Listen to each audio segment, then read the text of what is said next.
Okay, folks, I'm sorry about that. I'm a little slow on the banner stuff, so bear with me here. I'm still working things out, trying to figure things out. Um, been a while since I've been on StreamYard, last couple of times because I ran out of time on Talk Studio. So I am going to be discussing different gear-related items that you didn't know you might need, whether it be food, hydration, cover, and etc. I'm not sure exactly 100% on what each person may or may not have, but I can give you a good idea, show you a good solutions and ideas on what I have to give you maybe a leg up in the right direction, possibly, hopefully. Um, I don't know if, give me a second here, I'm trying to, if I got everything set up here properly yet. I'm still working on it. Um, hey, Groundhog, how you doing? I'm still working out the details of my setup here, so bear with me. It's been a while since I've been on StreamYard, and I'm still trying to remember the ins and outs and also the upgrades that they have offered.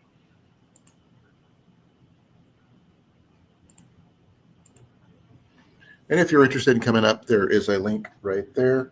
Um, we're going to be discussing packs. We're going to be discussing hydration, bladder over con- metal containers. Everybody has their own preferences, whether you're going to do a canteen, you're going to do a smart water bottle, you can do a hydration pack, your choice, whatever works best for you. Um, Depends on how much water you want to carry, how you want to carry it, and how easy to access to it to for allow you to filter your water, etc. I have not made my coffee yet, folks. I am in the middle of it, so it's like right in the middle of it when all this kicked on. Please forgive me. Please definitely forgive the hair. The hair is really a mess right now. So I'm putting on my hair tie and my hat right now.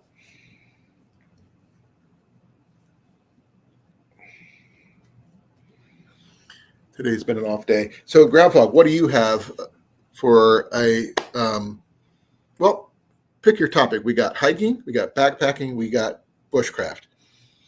Whatever items you want to go with, we could start there. We could start, they're pretty much, to me, I always, or is that even a bug out bag or a get home bag? They're all pretty much interchangeable in my eyes. Though bushcraft is way minimalist compared to the other four. Um, because hiking and backpacking not necessarily the same thing, as well as get home bags and bug out bags are definitely not the same thing as well. So just everybody has their preferences of what they want to carry, can carry, or able to carry. Um, or even your everyday carry bag, which is another bag I didn't consider. So you got your bushcraft bag, your hiking bag, you got your bug out bag, you got your get home bag, you got your everyday carry, you got your backpacking or just straight up hiking. That's these 6 different bags. But mine, I find are much interchangeable with the items, so you never know what you're going to find. Though I try to maintain the same amount of items depending on what the situation is, also depending on what time of year it is, because things change as seasons change. Because whether I need to carry more warmer gear or something, or carry more water for due to it being warmer weather. Um, right now,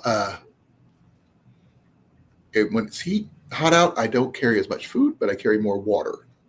But I carry more items that are water soluble. That way, I do like carrying like oatmeal, and I like carrying instant potatoes and things like that. Things that don't require a lot of water intake. So, like if not eating jerky would cause you to dehydrate because your body has to rehydrate it in your system, allow you to process it. So you got to be careful with that. You can carry backpacking meals like Mountain House or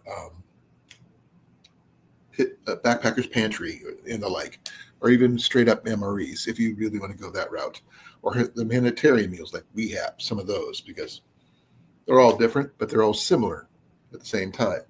I would been considering about going into trying to get into the cold weather MREs because they are freeze dried, which means they're lighter. Just still have to add water, obviously, and heat them up. But that remains to be seen. I will be right back. I have to get some coffee.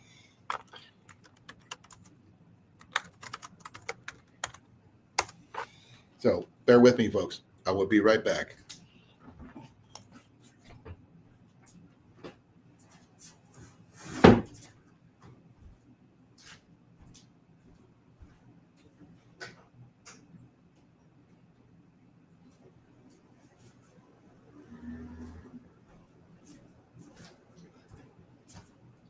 That is the first of 3 items that I, 3 runnings of my coffee, because I go with the full liter of coffee.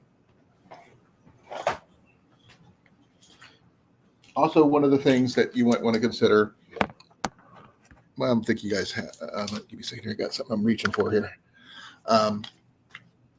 Battery packs for your gear, whether you're using it for your GPS, whether you're using it for your everyday, keep your phone charged. I'm doing the same thing with my phone right now.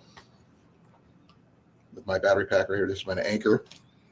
It's a 26,800 milliamp battery, which could charge my devices up several times and everything else.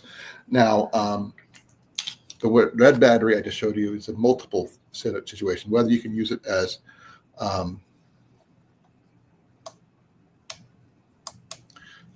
regular battery pack, as you can see, or in this case, there's also a jump starter in case your car battery dies.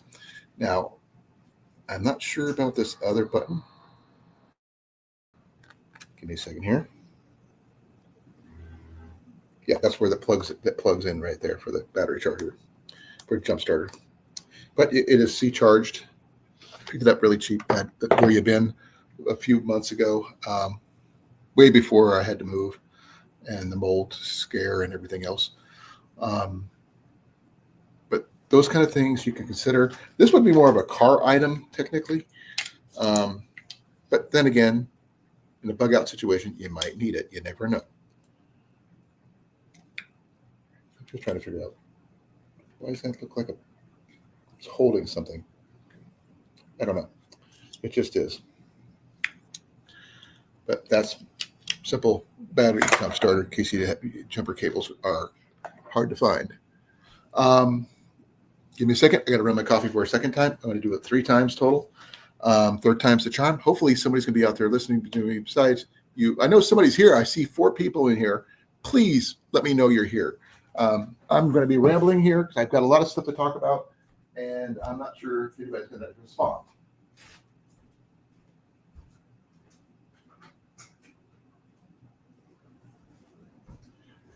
For those people who were paying attention the other night when I was on Cliff's Live, Fox It Outdoors, our eldest cat, Ninja, who I called Little Miss, passed away, and that night, and we buried her Sunday morning. It was in the Sunday at a friend's farm, who happened to be the son of the woman who originally owned her. So we put her in a nice little grave, made a cairn out of granite stones and everything else, which is really nice. Jenny's planning on keeping a little thing here for her because she was an awesome cat. It was her time. So if anybody asks, Little Miss is no longer with us, and I'm sad to say that it was her time. But she has been well respected, well taken care of, and well loved. We did keep her pillow. We did keep her collar and everything else. And we did make sure that coyotes could get to her where she's buried. Because where they're at, there were coyotes sometimes. But right now, she's at a friend's farm. She's going to be fine. and hopefully her spirit can live on into another, her second, third, ninth life, whatever how many nine lives she had left. Now, on that other note, is that if you are here, what is your preference? Hiking, backpacking, working on bug out bags, working on get home bags, working on bushcraft bags, your everyday carry. What that kind of bag do you like to carry? What would you like to talk about? Because I've got all of them. Now, I've got different bags for different things. Some bags for the same thing.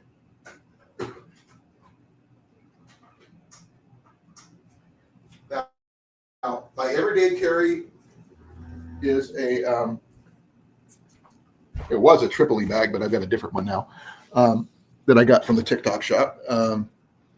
I care my hiking and backpacking one is a Kelty backpack, but my bushcraft bag is an Army medium rucksack, which works out really good for what that is. So I'm going to be rambling on for a little bit more because I'm waiting for somebody to say hi, say ho, say whatever, put a comment in this thing, put a comma in the thing, put a period in there. Let me know you're here. I see 5 people are in the chat not saying anything. Please, please, please. I need to find out whether you're here or not. Let me respond to somebody. Besides Ground Fog, obviously. Ground Fog is always number one in here. He's usually the first one in.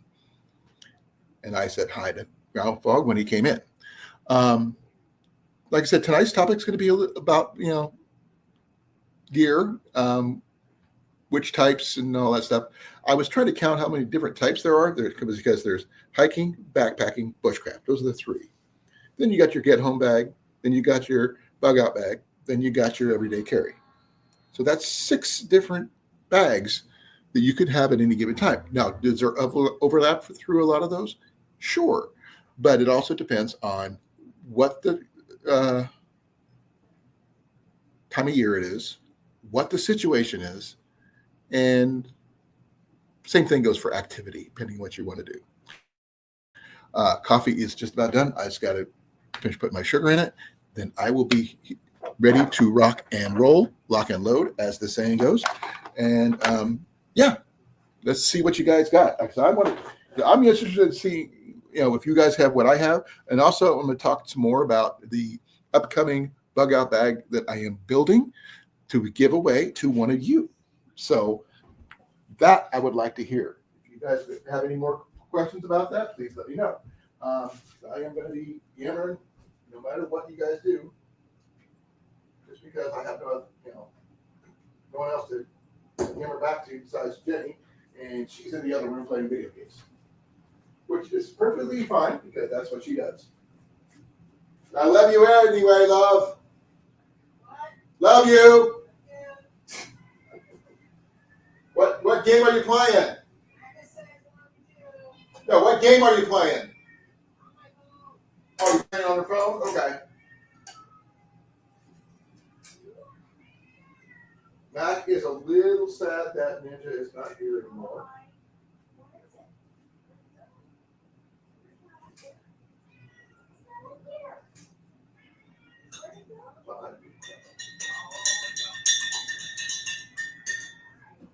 So we're trying to keep him from going stir crazy without someone to talk to or mess with. But he's been hanging on me 24/7 since she passed away. So usually when I'm sitting down, he's in my lap. Hopefully you guys can still hear me, see me. You can see me now, but anyway. Still no one in here. Please. 5 people are in here and no one wants to say anything?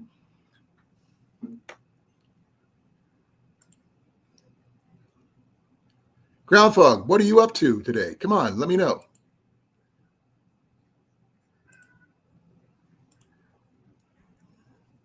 Somebody let me know what's going on in the world.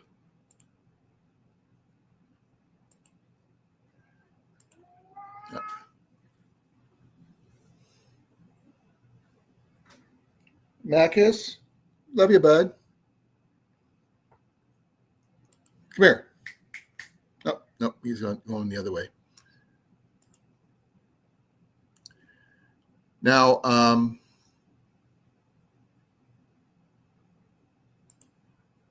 sorry about that. I was trying to see what options I have here. I can make my background look like this, which I kind of think is kind of cheesy. Or I could make it look like this, which makes it even worse. But one of my favorite ones is this one. So I kind of like this one. Or this one, which I kind of like a lot. But this one here is kind of cool just because why not? This is from the from the Bushcraft gathering, YouTube gathering. And there's my boy, there's me. The rest of us, my grandson, Blake. So just kind of, if you have any questions, there's people back here you can talk to, not just me.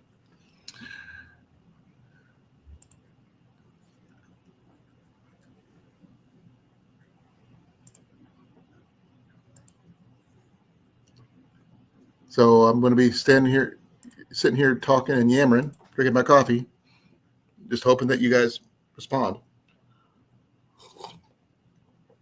I did I found some things. Oh, hey, Cooter.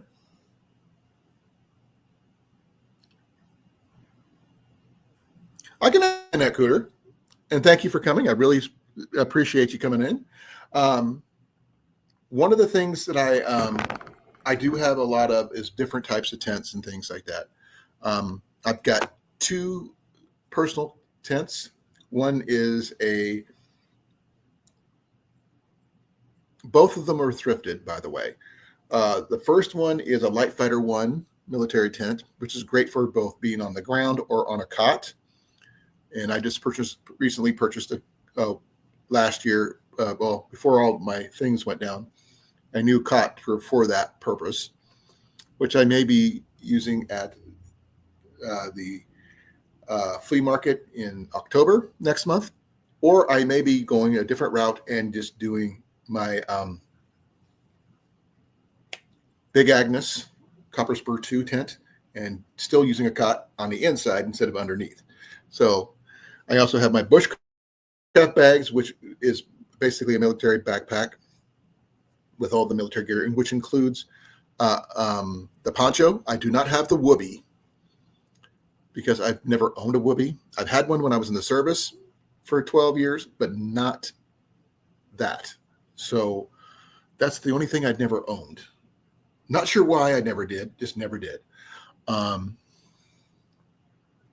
I do practice a lot of bushcraft items for skill sets for like fire starting, with exception of one, which everybody here, back here, you can see on this picture back here. By the way, that's my daughter right there.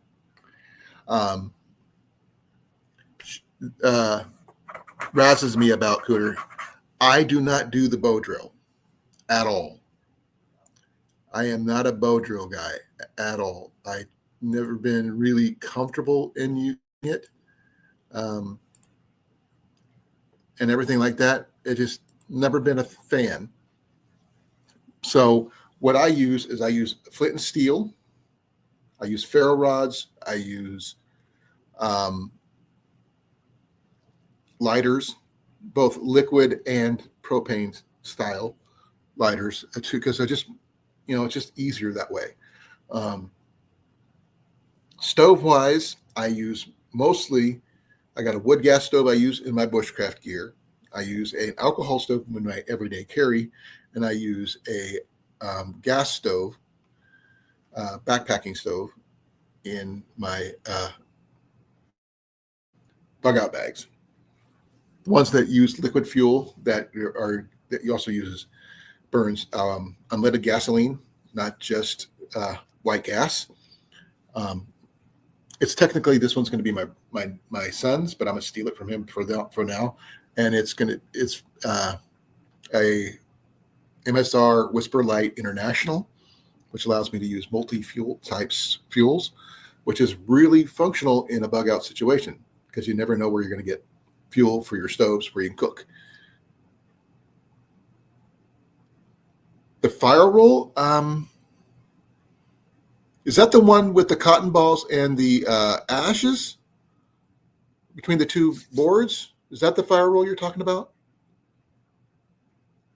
I attempted one of those, but I never completed one.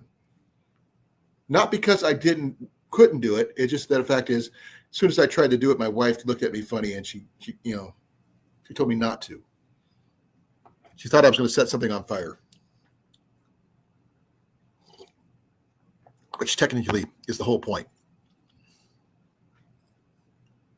But I know how to do it. I don't have a lot of boards here at the moment anymore.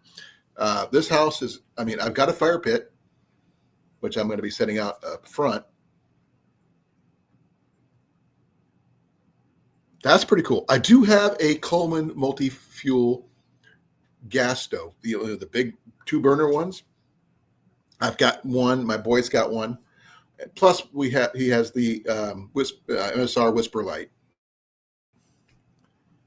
Yeah, I attempted that one, but I couldn't complete it because my wife didn't want me to start a fire in the house. That's where I was doing it at the time. She has a major fear of fire due to her catching fire a few years ago at a random fair and getting 2nd to 3rd degree burns on the backs of her legs.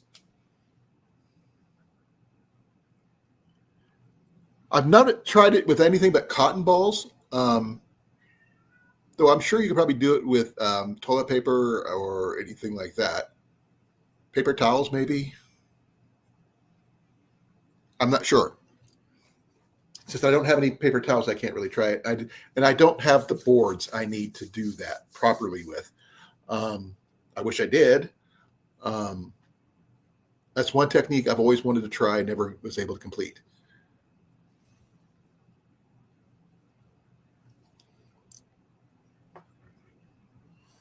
I've used solar. I've used magnifying glasses. I've used flint and steel. I've used ferro rod and steel. Give me a second here. I've used broken lighters, mostly Zippos. Dried up Zippos works really well.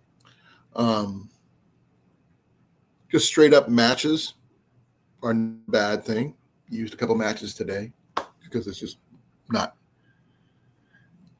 everybody considers just, the easiest flame is what's best for the situation. Now, knowing how to do all that, I've seen people do that. I just don't have anything here available, unfortunately. I literally have only one wood item I can burn, and that is a Swedish fire log setup, which is in the basement right now. And I really don't like going up and down the stairs. But I do have a Swedish fire log setup, which I plan on using either taking with me in October, which is probable, or using it in my fire pit out in the front yard when I have it set up. I carry at least 2 or 3 with me.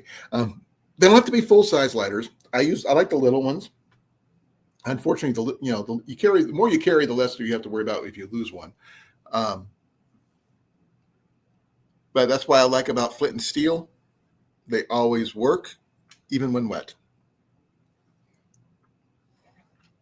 I found my boy's flint and steel earlier, and I could show it to you. But anything you want to talk about, we can come up with a topic there, Cooter. Give me a second here. Let me go grab Ian's real quick. Guys, I found it recently when I was going through some stuff.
I feel like an idiot. I had it this morning. No, I don't know what I did with it because I've been doing other things.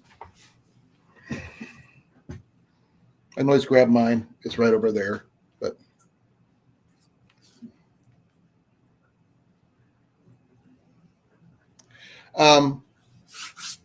what's your favorite method, Cooter? Because mine, like I said, is flint and steel, and I have more than one in my office. I carry a couple there. One is for. Did I put one in here? I could have sworn I put one in here.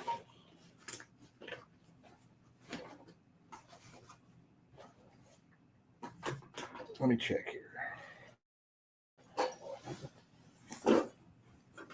I said I could have sworn I put something in here.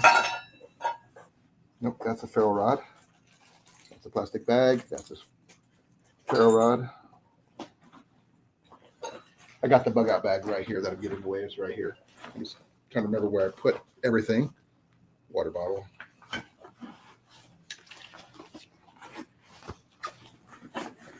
Had to go through this stuff earlier because I was using it to hold hot water, make hot water bottles for our cat before she passed away, which I'm really sad about. That didn't work out. Well, surefire is always the easiest. Let me see here. Let me see here. Let me pull my bag over here. This is the bag I carry.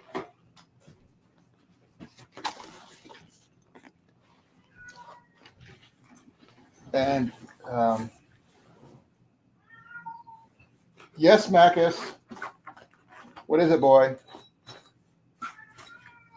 Really? You don't say. This is my first of my fire kits. I carry two. This is the second one. But this is the more primitive of the two sets, though the black one is more comprehensive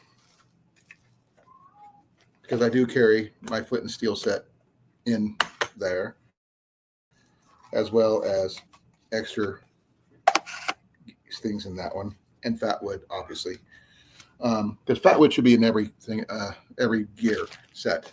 Now this one here, you got your mini pick, but that's one item. There's another one. Ferro rod. I normally carry a Fresnel lens in my wallet. Macus, come here. Come here. You come here. Get up here. Your meowing is not helping matters much. You come here. You stay good. He's missing his friend. But you can't tell me that Yuko survival matches do not work. They always work. Even what?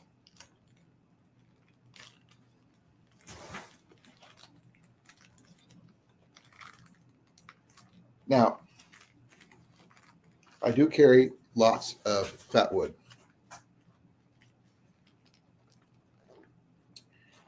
That's just one pouch. Here's the second pouch. By the way, I just picked this thing up at Stuff's, and it works great for what I need it for. Fish hooks. Yeah, candles. Always good for fire starting.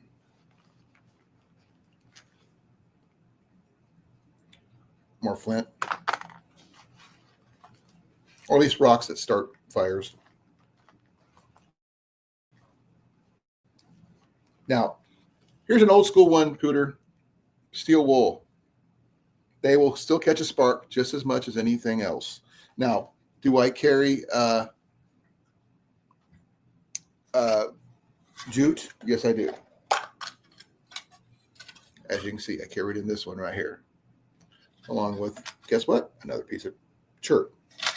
I don't have flint per se. I'm supposed to be picking up some in November at the state fairgrounds at another flea market. The guy's supposed to be bringing me a full bucket worth of flint, not chert, but flint. And I really, really prefer that over chert, even though chert is what we can find here in Iowa.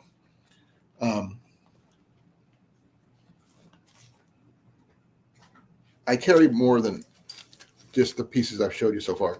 But I mean, I got some really nice pieces and some average pieces. A lot of this stuff, like this piece right here, it's a really nice piece. It works really decent. I can't really do much here in the house because of my wife, but I try.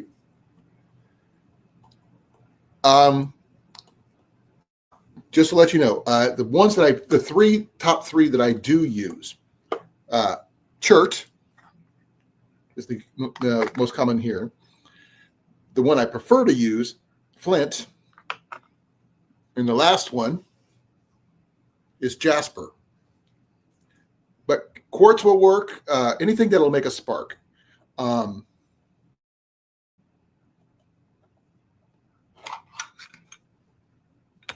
only reason I don't put this one in this here because it doesn't fit. But see, this is just different styles. There's my steel. As you can see, it's a fatty steel, but it works amazingly. As you can see, I'm not trying to start anything. It's just sparking it. But that's a good piece of flint. Like I said, I don't have a lot of this. That's why I used to go to a vendor at the flea market in Watchier and pick up some, but she hasn't been back in a couple years, so I haven't been able to get any. I do carry multiple ferro rods. There's another small one. And like I said, I do carry a lot of that, as well as a magnesium bar, couple of magnesium bars, more of the char cloth, and magnesium shavings. You never know you're going to need.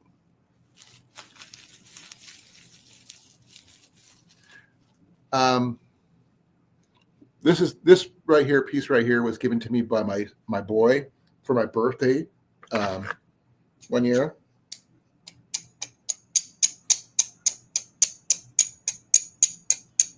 You can see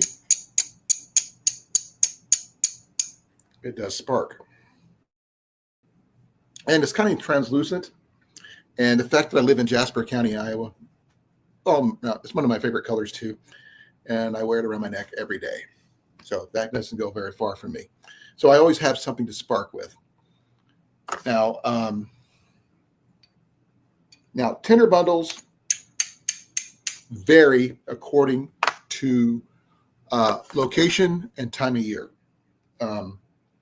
Keeping dry tinder, such as char cloth, in a plastic bag is always a good thing. This one here, I'm sorry, unfortunately, may have some holes in it because it was stapled at one time. But I try to keep it dry as possible. This will take a spark too, surprisingly enough. So that's always a bonus. If you have a battery for one of your flashlights, whatever, you can get a fire going with one of these. I have not really tried that method too much because I don't want to waste it. I don't have a lot of steel wool, but I do my best with what I got. Yep, I try to do that too.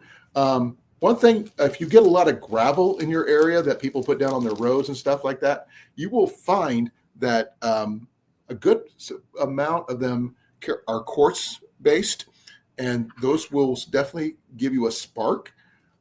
Fool's gold will even help, I believe.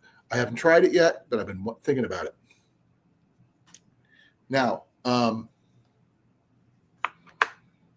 here's one of the ones I found on the ground outside a campground while I was at the gathering a couple years ago, and I had really, you can see that does spark really well. It just fit my case very well, unfortunately.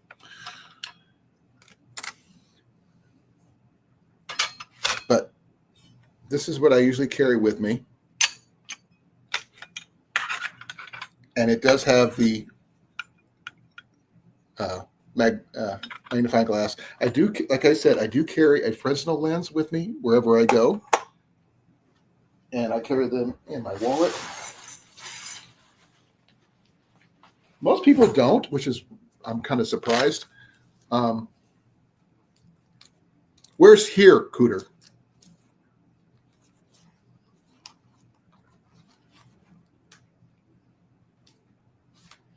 Give me a second here. I feel like I'm playing cards.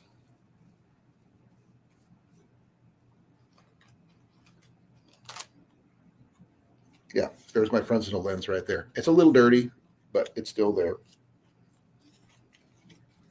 Still works.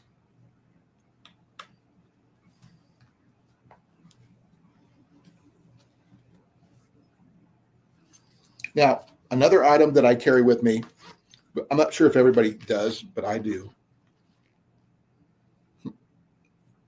That's not it, but that's sentimental. Is one of these. It's not much because most people have knives and stuff that has them on there already. It's my P38. This is not a true P38. This one here is this is a military one. Yeah, this is a U.S. military one. P38. I carry it in my wallet or wherever I go.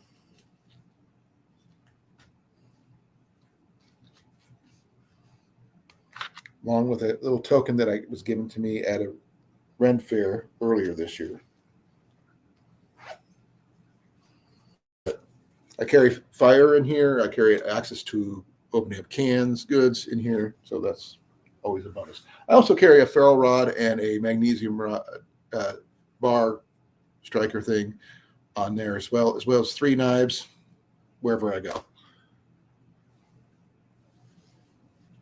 But Yuko utility matches are really good things to have on hand because a lot of people talk about having them, and I haven't used them very much, as you can see. But I've also been on the recovery side after surgery and everything, trying to get myself back into shape for doing that. But I also carry some extra jute, twine for fire starting, as well as some other minor things. I got to put all this stuff back in here. Bear with me. I don't want to forget anything.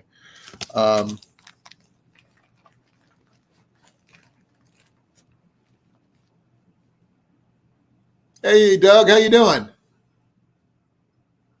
I have a haversack, but I don't use it for anything other than my camera gear.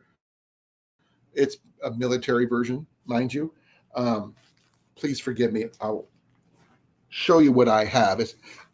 I call it a haversack. You tell me what you think. Give me a moment, because I have to walk across some uneven ground here. Come on back. You have a look. All right. Where will it be?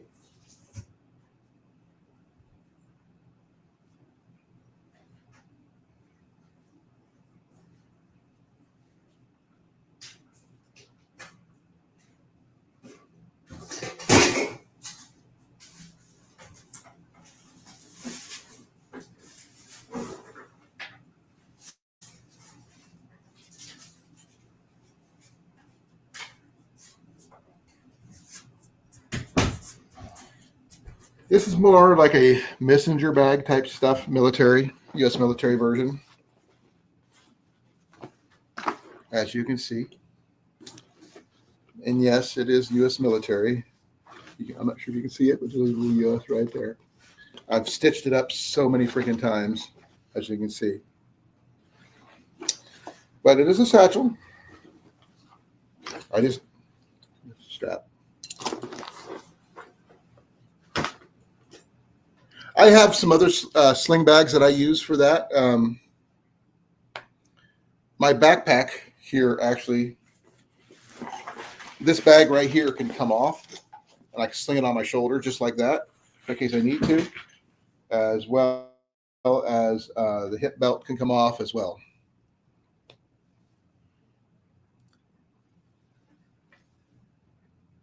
Yeah, I carry that one around quite a bit. I use this for my camera gear mostly. I usually carry my stuff for my GoPro and stuff like that. Like my chest mounts and things like that. Only thing it doesn't fit in here is my tripods, but that's basically what I use this for, like my battery packs, my head mounts, that kind of thing. Extra stickers. But I do have one. Let me I'm trying to put some stuff back before I misplace it. But I have more than one set of foot and steel available right now because I was going to put one in the bag as a giveaway item or do a separate giveaway. I'm not sure. I've given away several over the years.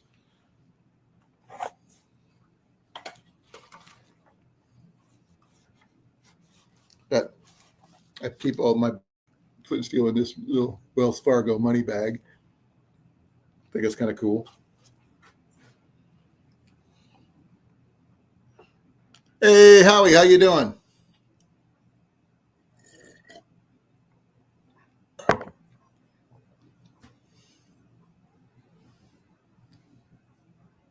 Thank you. I have officially. Let me give you the exact count here. I'm not exactly sure.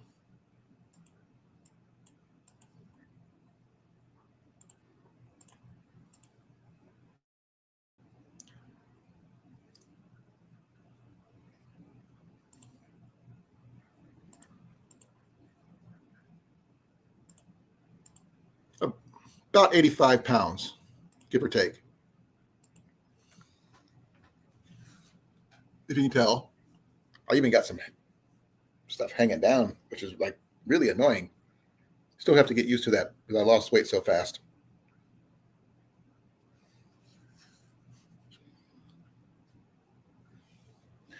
How's the garden growing there, Howie?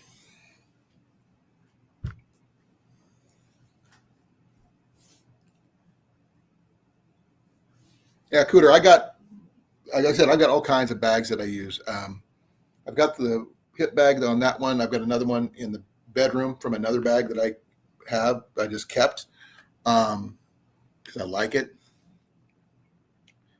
So I got several things. Even the side bags off of this pouch come off. My bag comes off, and you can add it to the pouches and stuff too. That's amazing. I'm having issues with my tomatoes though. It got a little cold in here last night, and they kind of wilted a little bit. I'm trying to get them recovered. What can I do? Any help would be greatly appreciated. I don't want them to die. They're not dead, but I got tomatoes on them like that big, and I don't want to lose them. They're in a good spot where they usually get plenty of light, but it's just been rainy for the past couple of days. They haven't been able to get light. It did drop down cold last night, so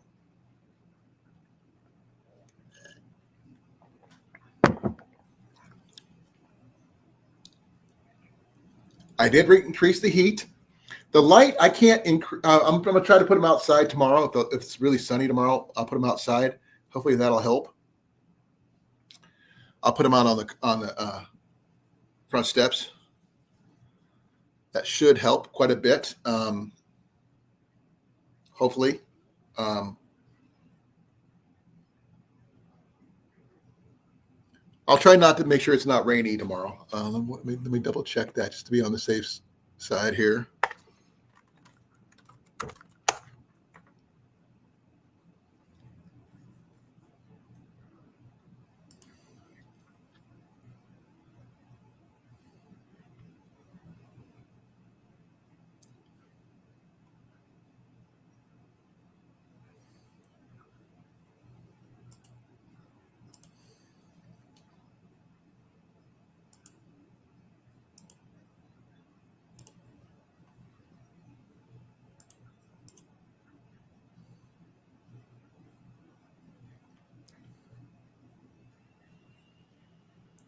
I'm having issues with my freaking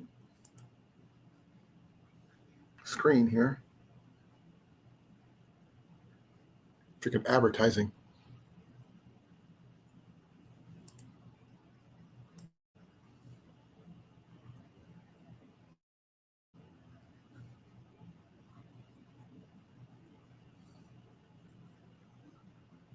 About 77 tomorrow. I have no idea about the hour. There's hourly.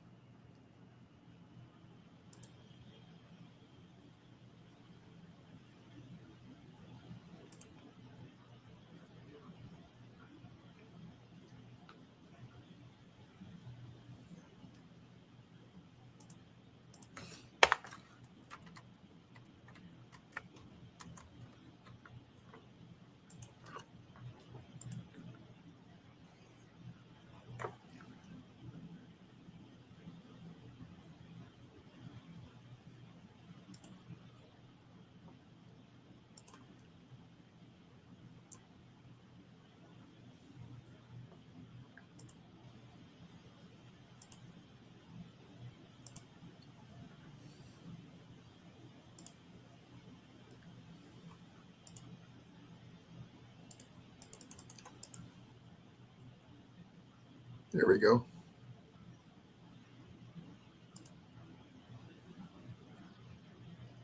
It's supposed to be in the 80s tomorrow. So yeah, 15%. Oh, 39% chance of rain tomorrow.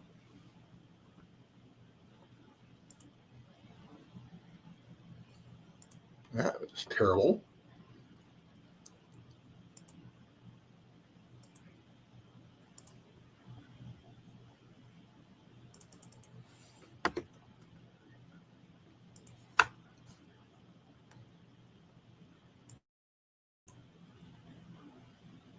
My internet is starting to do something wonky. I'm not sure what's going on.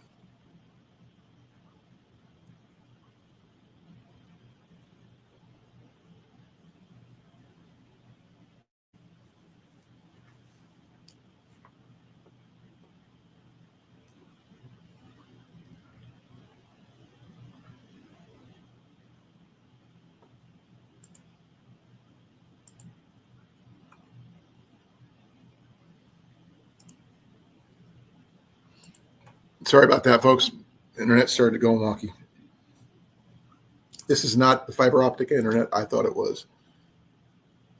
This is just regular cable internet, as it's not functioning for some reason.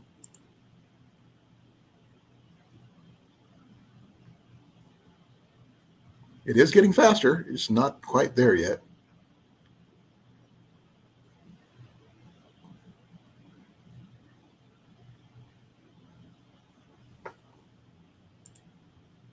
So any questions about the bags and stuff that I have so far? I've got three different kinds of bags. I got my bug out bag, my everyday carry, and I got my camera bag, which I do swap out and use on small trips if I need to.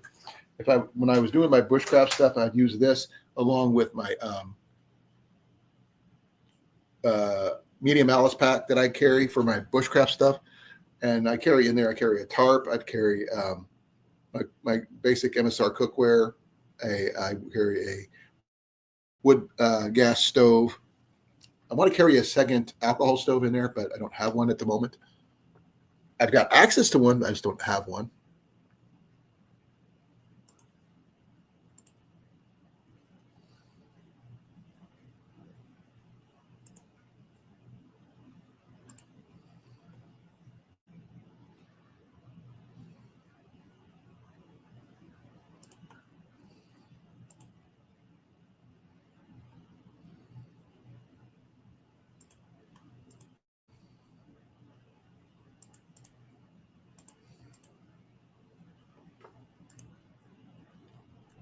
Doug, you still here?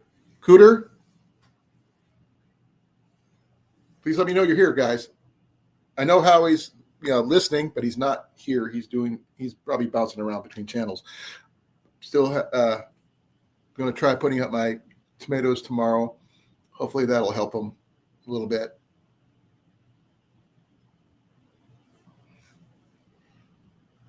Put it where it gets a lot of sun.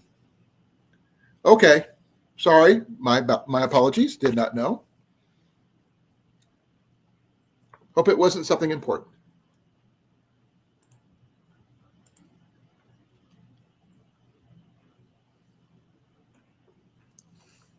Maybe my computer needs coffee.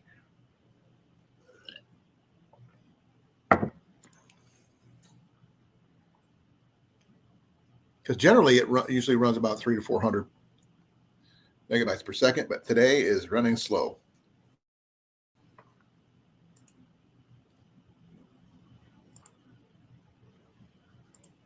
Now, I will let you know, Cooter, that I do carry more in my everyday carry than average. At least I consider it more than average. I'm not sure what you guys consider average for everyday carry. But besides the average water bottle, which I carry in there, my water filter, my at least one ration of Mountain House, some water purification tablets, that kind of thing. Also have some military feast, two different types of cutlery, which includes a spork with a knife, built-in knife, and ferro rod. I got a giant ferro rod in there. My folding saw, my Big Agnes light copper spur 2 tent and tart are both in here too, which is surprising. It doesn't seem like you can hold all that and still remain under 40 pounds. Hey, Rob, how you doing? It's been better. We lost one of our cats over the weekend, unfortunately. Still no word about my trailer, which got stolen in July. Still waiting to figure something out from that. And one of my favorite knives that I got recently was from Rob. He gave me a Fliss. We traded some gear, and he gave me a Flissa, which I really adore. It's very Mora-like for a inexpensive knife, which I find feels great in the hand. It cuts really well. I like it. We're in our new house, as you can see, Rob. I am back on workman's comp, so I'm at home at night, not working due to a fall I took, and they don't get reevaluated until November. So I'm off until November at the very least.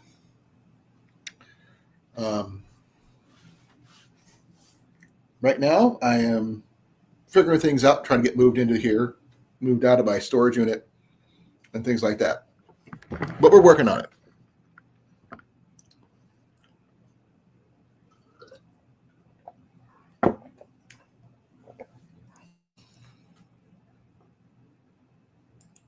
Right now, we're just discussing different types of bags. Cooter was asking me about if I had a haversack. I do.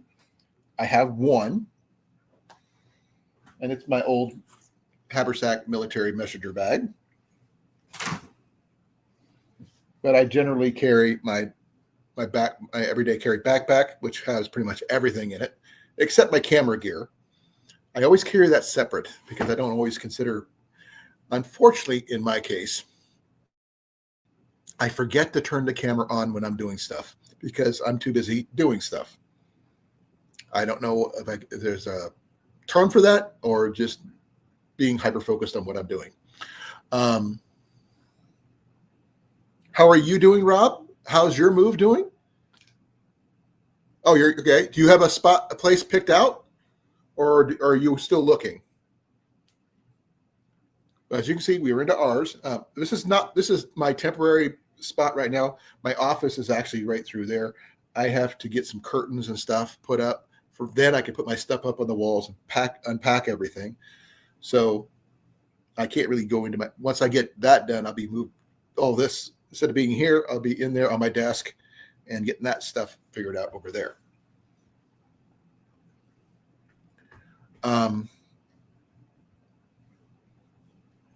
I do want to do some fishing with you, or maybe go hunting with you sometime soon if you are able to. Oh, congratulations to Zach. Hey, hon. Rob's corn-fed son Zach's getting married tomorrow. Congratulations.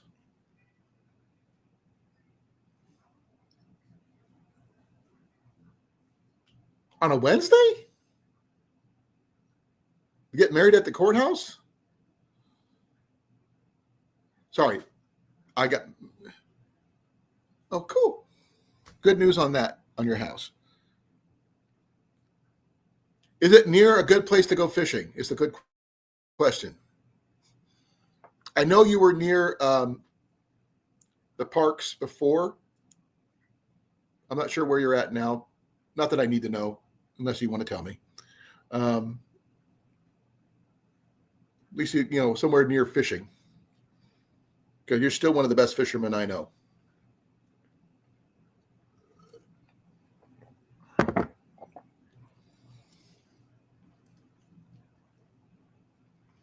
But I have not been fishing only a couple times this year. Mostly small fish, no bass or anything yet. I'm slowly getting my place unpacked. Well, not a bad place to get married, to be honest. Zach's getting married at the courthouse, hon. Cool, says Jenny. If they need anything, let us know. We'll see about maybe get them a wedding gift or something, a card at the very least.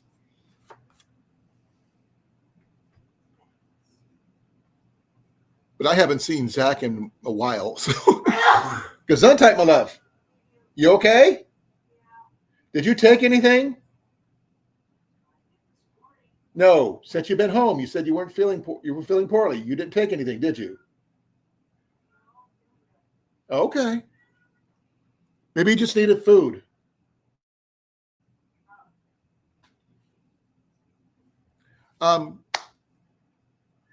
Bags. We were discussing bags, Rob. I just, well, now that they got the haversack one, that's 7 different style bags.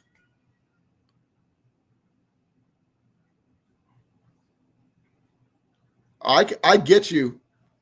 I wish this place was that big, but I'm jealous. Rob is moving into a 1,500 square foot house. That is a big house. Are you going to be able to go hunting or anything this year? And if you are, let me know. Since, like I said, I am off until November. I am walking better. I'm not 100% yet, but I'm getting better. And I would love to go squirrel hunting and rabbit hunting, but I have to wait for the first snow for rabbits, obviously. But I would love to go do some squirrel hunting with you, if you're up for it. I don't need to do a lot of walking for that. But and fishing, I'm always up for, just because I haven't done it in a while. Though I will mention, I'm waiting to save up some money to get my brakes fixed in my truck so I can drive it, instead of having to be restricted to using Jenny's car when she's not using it. Though I'm sure she doesn't mind, but it is her car. But he's moving to the south side of Des Moines. There's some good places to go fishing down that way on the south side. I think it was at Copper Creek. It's got a good place to go fishing down there. I fished down there a couple times.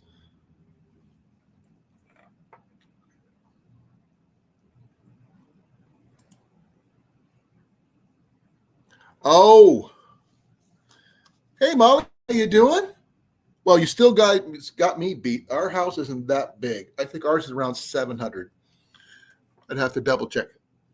Do you remember how many square feet our house is, hon? It's under 900 though, right? I can't remember what it is.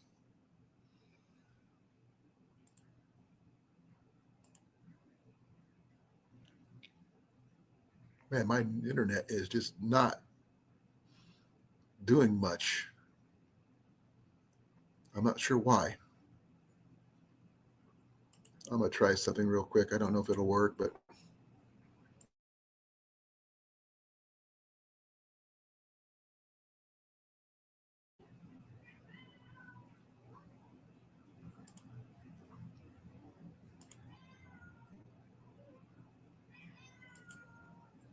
how's the shoulder?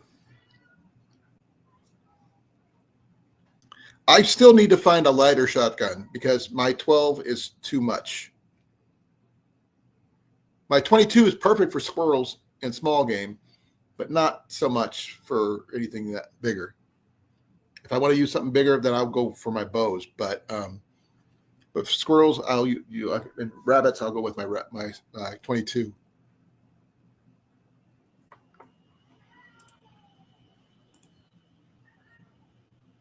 Oh, there we go.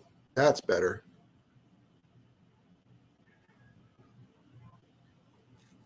Oh, then it dropped down. What the hell? It was doing so well.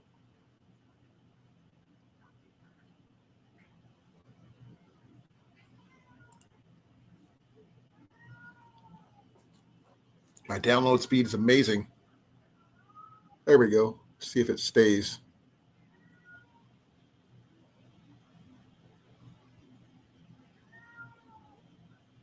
Oh yeah, that's better.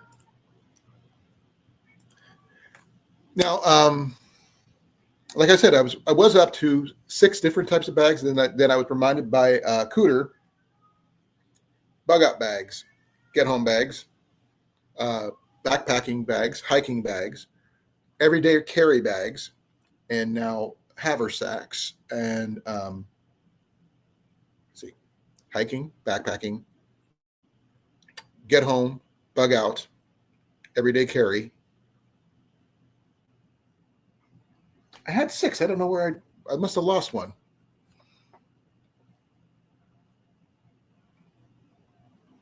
No, 6. Bushcraft. Yeah, Bushcraft bag. So those are the bags I have available to myself and Jenny. Jenny's got her own bag. Ian's got his bag, but not with him, unfortunately. I'm still looking to try to find a 20 gauge for me because when I shoot that my 12, it's just kills my shoulder. It's too heavy, but it is a beast of a gun though, for being an over and under.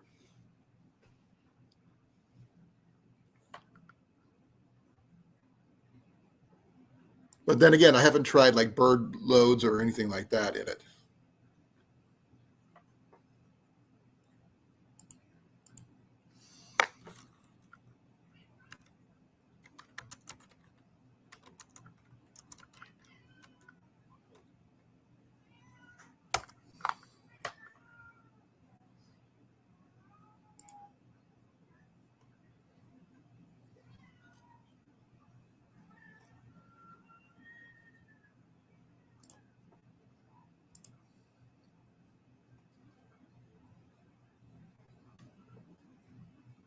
That is very cool.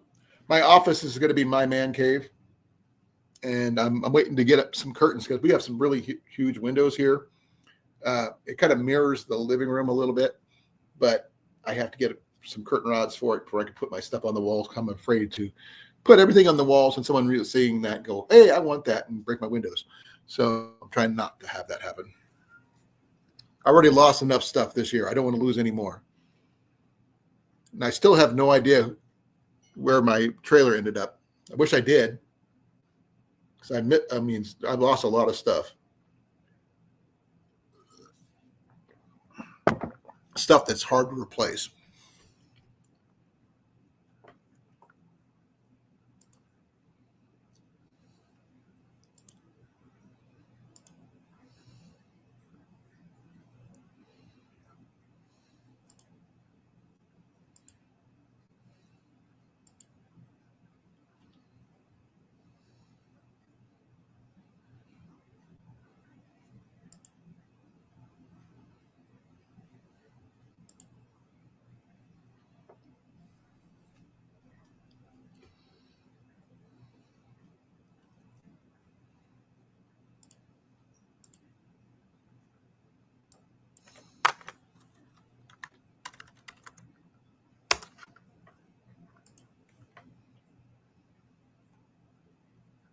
Yeah, but right now, I mean, I'm just doing the best I can with what we got. I've been trying to get some curtain rods and stuff like that. So if anybody's got any used curtain rods that they're not using and the brackets to go with them, let me know, because I've already cleared out the thrift shops here and I can't afford the ones at Walmart, unfortunately. Because the ones I picked up some to finish up the living room here, and they didn't even have the screws I needed to go with it. You'd think if they sold the brackets, they should sell the screws with it, but no.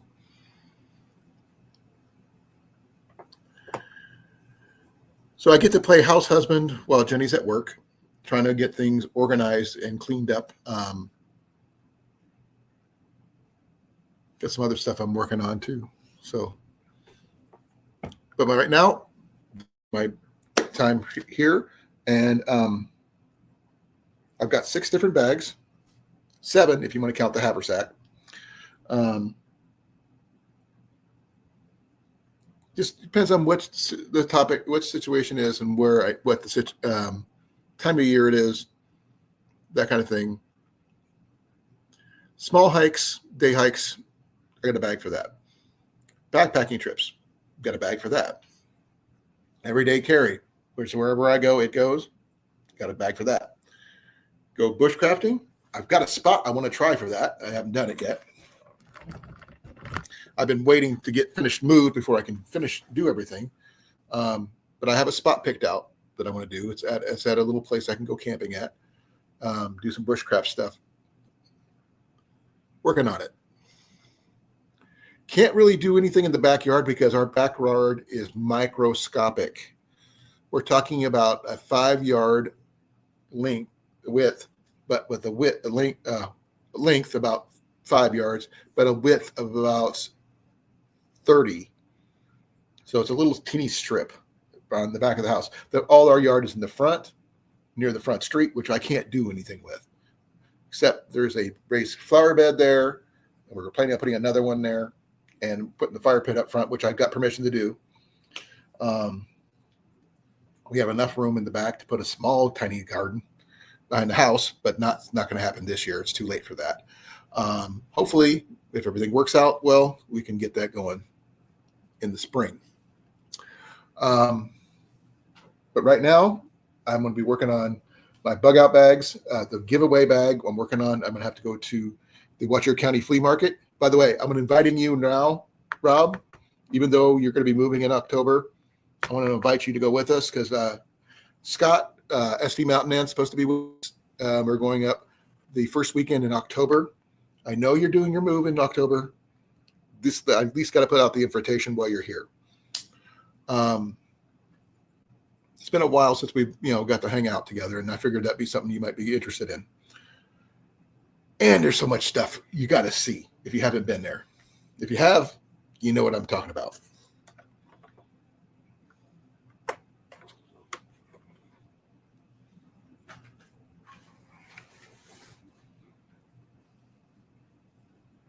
And if I'm talking to myself, let me know. Please, if you're here, please put a comment in that one in the chat if you're still here. A dot if you're just listening, or just comment. Because I feel like I'm rambling here, and I don't. It's not a good feeling. I know you're here. I can see that you're here. You almost got 6 people right there. But I just need to know who's here besides Cornfed and Molly and stuff. Cooter, I'm glad you're still here. Brother, thank you for being here and questions and stuff like that. You have some really good questions.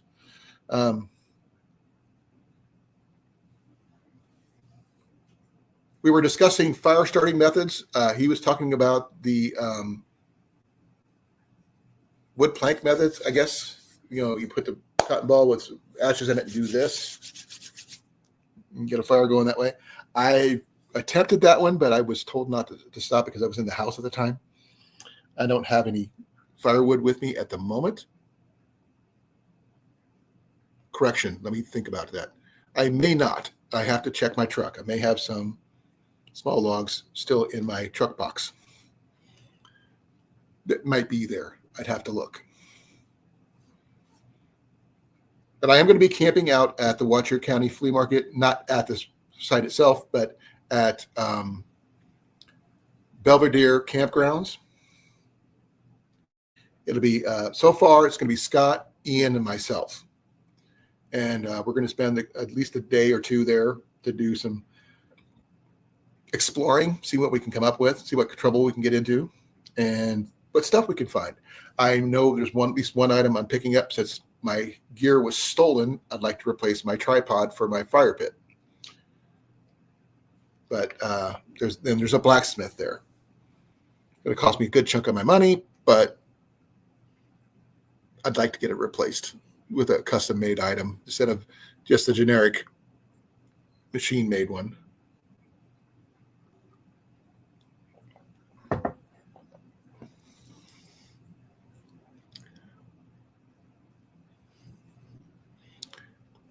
How's Jason doing, Molly?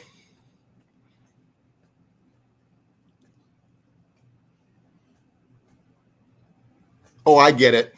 I get it, Rob. You do know that it's free to get in on Sunday, right? I guess it's the drives for you because you're coming in from Des Moines.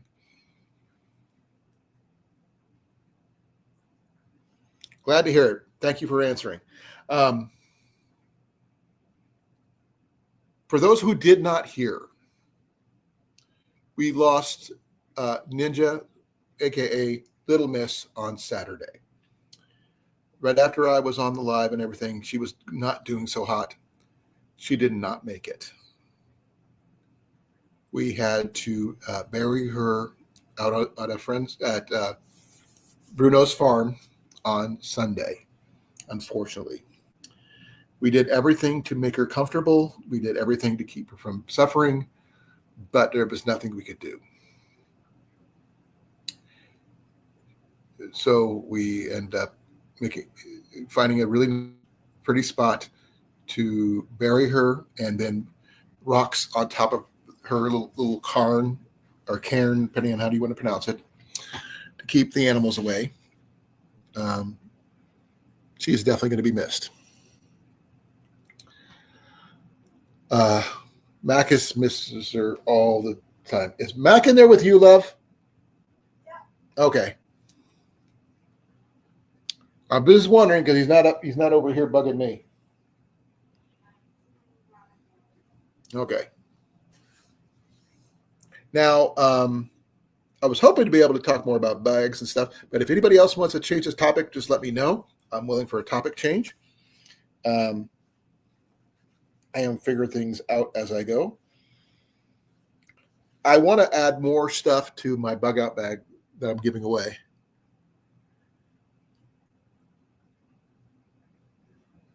Oh, I get it. I get it, Rob. I get it. I'm not going to have the money to do much, but I have some money set aside for this purpose only. I wish I could be taking my truck, but I can't. But I'm taking Jenny's car with her permission. I have not, at least not intentionally. I have camped out underneath a picnic table, if that counts, with a tarp and a sleeping bag because I didn't have a tent. But that was years ago.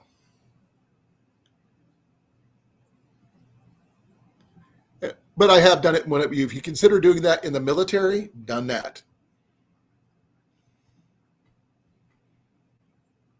They tell you to rack out, you rack out. Doesn't matter what you're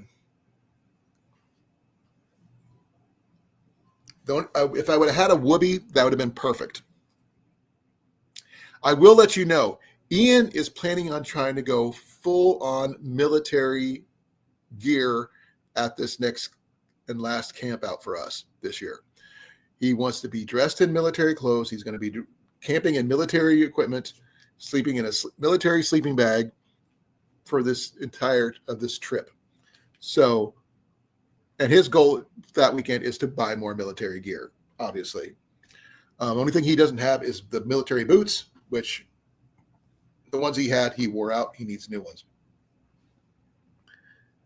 But Ian has this really beautiful canvas covered cowboy roll that I acquired for him when I was working at the D.A.V thrift shop last year.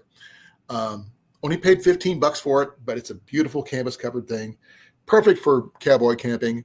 I don't think he's ever used it for that. I'm not sure if he plans on using it for that, but I have done cowboy encampments, but it's not slept under the stars in front of a campfire type situation. No, I like my tents. Though I tried sleeping in a hammock once, cannot do it. My back would not handle it.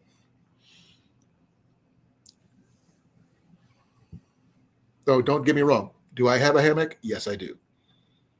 I don't sleep in one.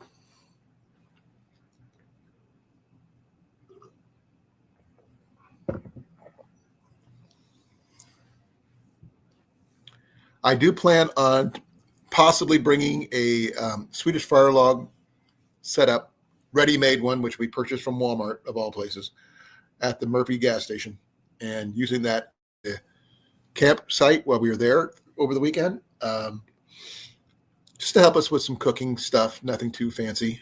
We will be having our different stoves available, because I'm going to try to bring every stove I have, just because I want to do a test of the different stoves that I have, because I've got everything from a dual fuel big 2-burner Coleman all the way down to a Whisper Light International, and a wood gas stove and an alcohol stove. So I'm not going to be doing burn tests or anything like that. I just wanted to see if I can get them all going. Just out of why not situation. But I'm not taking my truck, so that's going to hinder me quite a bit. I'm getting the things I need to fix my truck. I've got someone who can fix it. I just got to wait for some extra cash above and beyond my normal cash flow to probably till the 8th. I know more than a few people who did that there, Rob. But I don't drink, so that's not a thing for me. I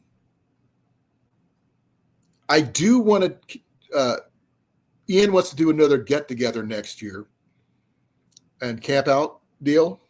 I don't know if he wants to do it at Elk Rock or not, though. That's a nice place to go. Don't get me wrong, I like it. Good spot. Anybody who's in the local area is more than welcome to join us. What do you think if you're up for it? We haven't picked a date or anything like that. Ian's the one that brought it up.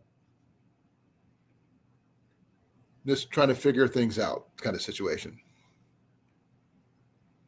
But Elk Rock is a really beautiful site. It worked great a couple years ago. I'd like to go back. Maybe actually get down to the lake, which I have, we did do some fishing that weekend. We did some archery that weekend. Who knows?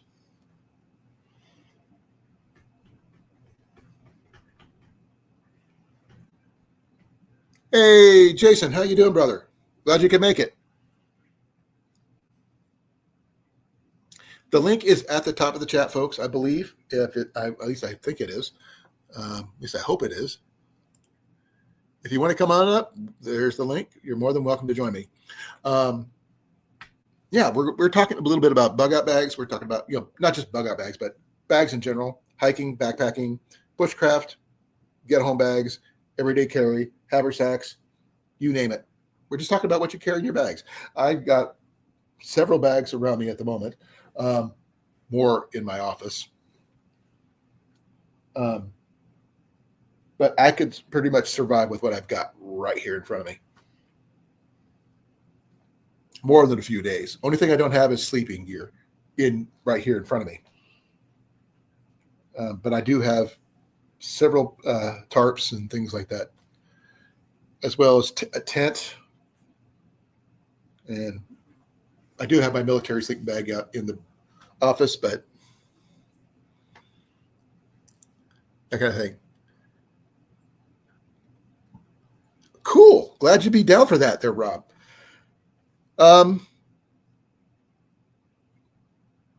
by the end of the year, we'll do some more logistics on what would be the best time to do so, when to do it, but when we that kind of thing. Like I said, I liked the location we're at Elk Rock because it was open, it was fairly flat, there was a restroom with showers available, which was nice, and flushing toilets. Don't get me wrong, pit toilets are fine, and squatting in the woods is a thing, I guess, if you have to. But as I am getting older and can't do that as much, I'd rather not. But Rock Creek, that would be well, if you could check on that one and let me know. I mean, is the east one or the west one? There's 2 campgrounds there. So I need to know which one you're thinking. Is it east or west, or I believe, or it could be north and south. I know there's directions in there somewhere. I don't want to get too crowded with the campers kind of situation, because I liked where we were at because it was fairly flat. It was open, Only thing I didn't like was the raccoons. That was the only thing I didn't care for. But if you keep your campment clean, you should be fine. Though, would that work?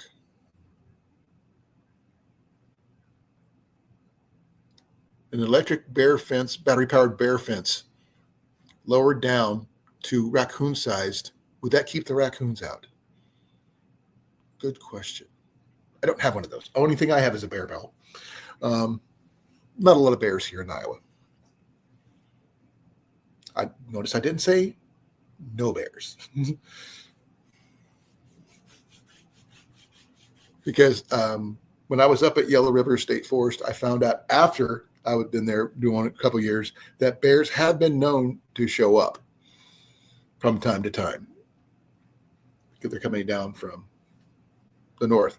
I was just lucky that they weren't any. But what Rock Creek Lake? Let me see what that one says here.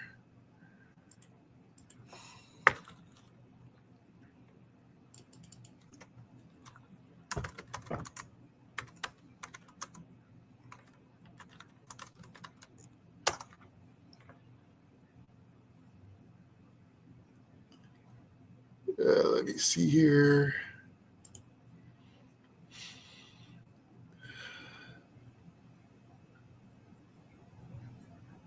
The one thing I want to make sure on something like that, though, Rob, I don't like having to use QR codes in order to camp. If it's cash on hand type situation, I'm great with that. But if that place has a QR code anywhere on that place that says you have to use one of those, I don't want to camp there. Mariposa went to QR codes in the primitive camp areas instead of putting cash in a cash box like they used to for years with no issues, just because they wanted to fund the electric campsites for the campers, because they added add-on fees for using QR codes, whether you don't wanted to use a QR code or not, which is one thing I don't believe in.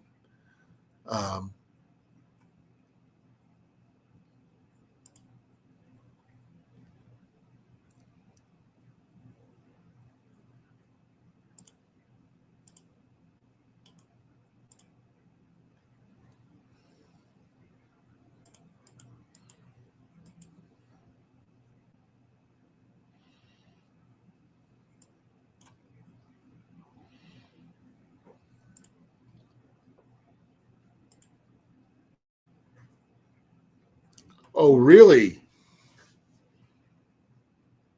Yeah, I know raccoons are everywhere. I'm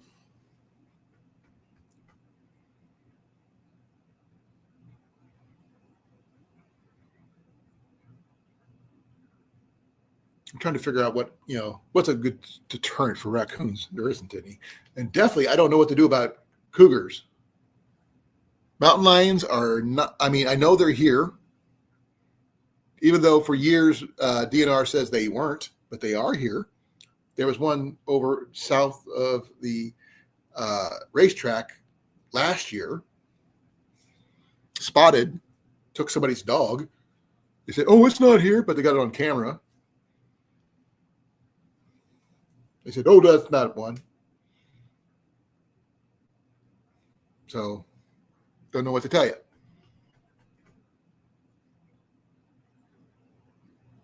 Okay, good to know about the QR code thing, because I don't like QR codes. I don't believe in them. I think they're a bad deal for everybody, especially people who are young and, who want to do spontaneous overnight camping. QR codes don't allow for that. Or if you're on the road and you don't have a bank account, you just have cash, you want to camp for the night, you got to have a bank account and a cell phone just to camp? Doesn't make any sense.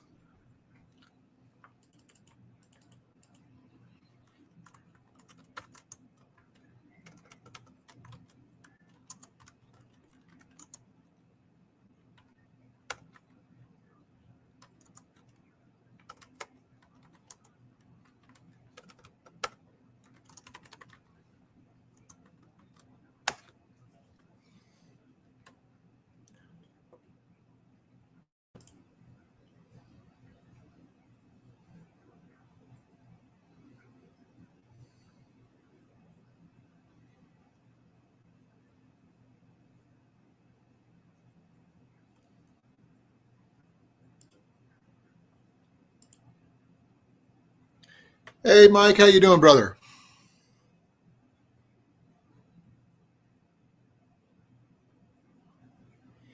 I still don't have everyday carry one of those, Rob. I'm still looking for one. I have my eye on one, but I have to make sure I can afford it first. My wife is very leery of those things, though I am not a gun enthusiast. I do like being prepared, especially if I'm going. I need a good hiking, backpacking one anyway.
Slow. Wasn't able to move anything in the last couple of days. Um, it's been raining here, so we can't really move a lot.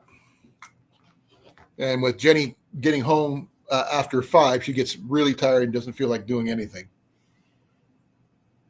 And she doesn't want me to go do it by myself.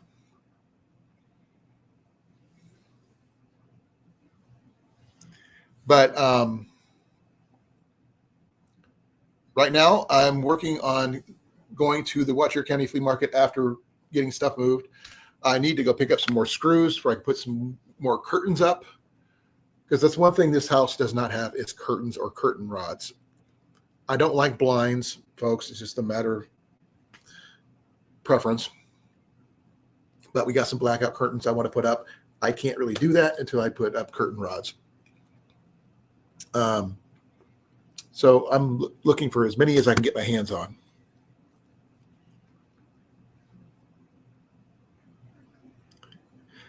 Be well, Rob. Thank you for coming, brother. I'll talk to you later more about that get together. We'll discuss it more in depth. Okay.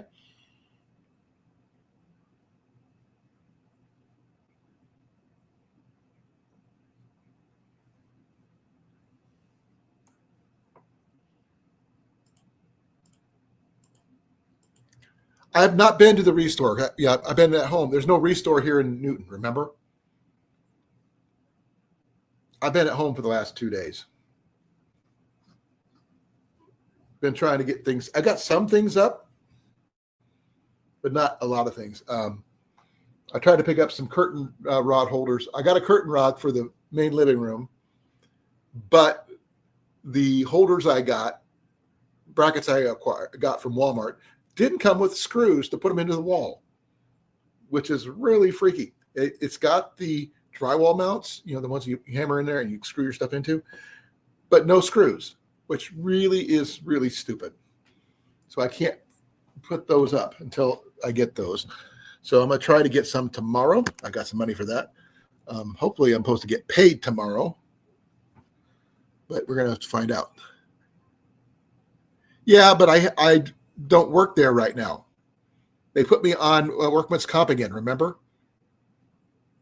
So they sent me home. So basically I'm sitting on my butt, well, working around the house, obviously,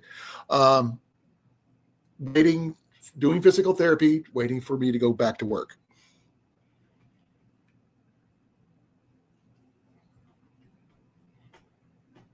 And right now with my truck being down because the front brakes are out, I am not going to be driving anywhere to go anywhere. If I've got to come up with $395 to get the parts that I get my brakes put on.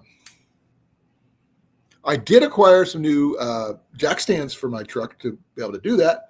I just haven't done it yet. I do have a question for anybody who's listening that this is under the communications guidelines for the C's and stuff. One of the things I acquired in the last year before I had to move, is an old CB radio, handheld CB radio. Does anybody still use those, or is it just all handhelds nowadays? Or does that, besides cell phones, obviously? Does anybody have anything like that? Because I've got one, I'll show it to you, that I came across as I was unpacking, and I'll explain it. Oh, give me a second here. Oh, ow.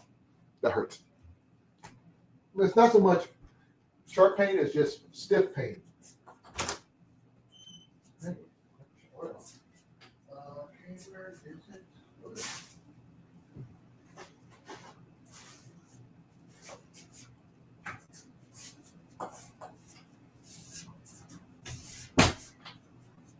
Good thing I went in my office. I didn't realize I left the light on.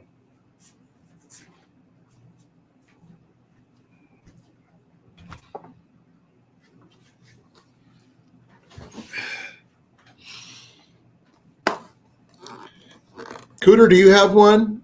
Jason? Howie, if you're still here? Doug? You?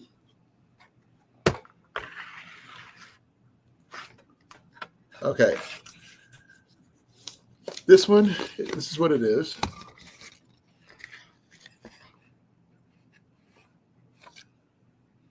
It's a simple handheld 40 channel citizen band radio, weather radio is what it's called. I had one of these things in high school. I mean, I'm not sure if it's the same exact brand and model, but it's very, very close. It is simple. It's to the point. And it has everything I need, as you can see. Got you plug it into your cigarette lighter, and it's got the cables, the antenna mount. Oh, that's not a good thing to keep on my thing. Got the antenna mount.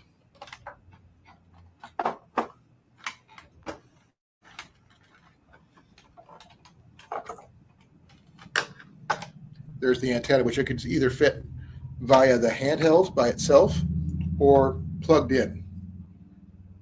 Now, I don't know if this thing can work on its own or is it charged. Okay, it looks like it's a charging base, which I don't have the base to charge it, unfortunately. But I don't have the external battery. But see if I can plug this thing in. Oh, good. I can. I can plug it in right there.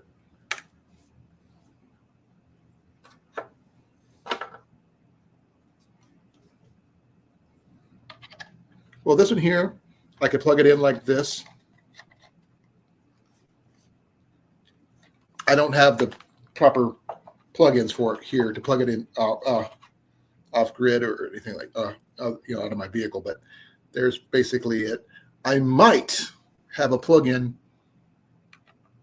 I could plug it in like that somewhere here. I could plug it into the wall.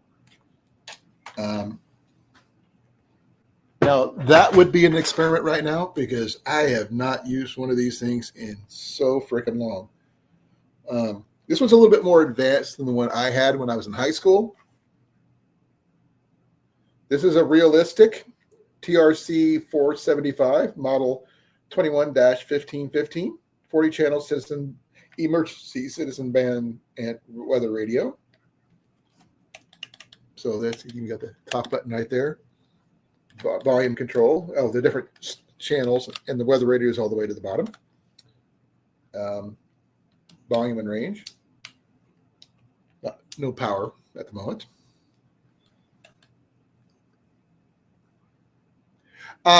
It probably has a battery pack, but I don't have, apparently. So I'm going to have to see if I can find a battery pack for this and a charging station. But it does plug in. I've just got to figure out where to pick up. That's where I found it at a yard sale. Give me a moment here, folks. I'm going to check one thing, if you don't mind.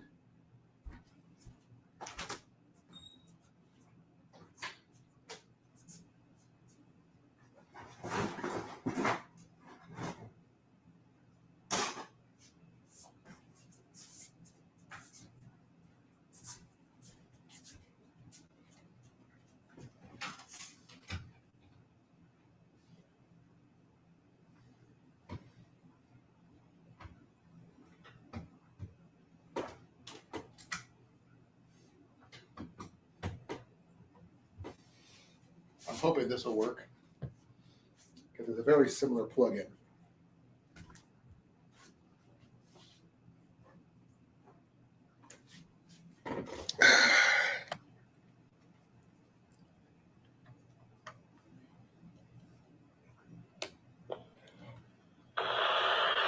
Aha!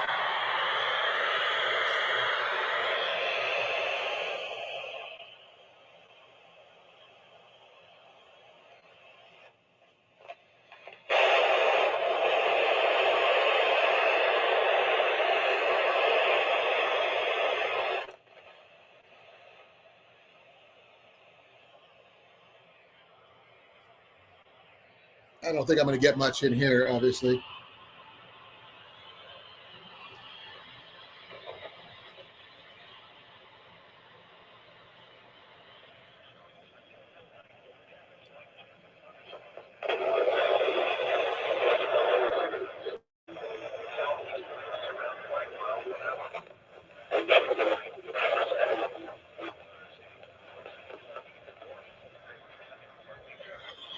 I can almost hear something.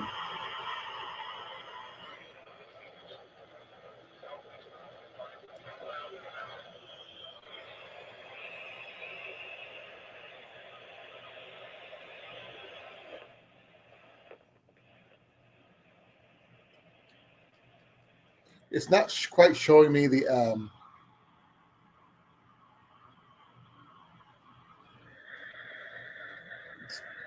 stuff I need to.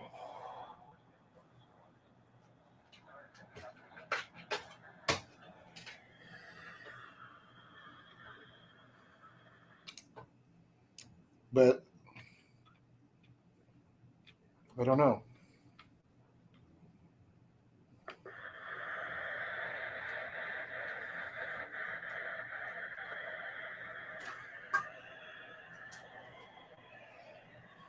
I just try to figure out how this would attach to this, and I can't figure it out. At least I don't think I do. Anyway.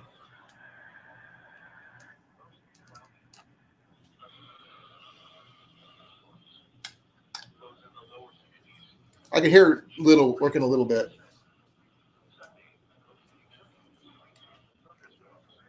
I just don't want to put it on my computer right now because it's got a magnet.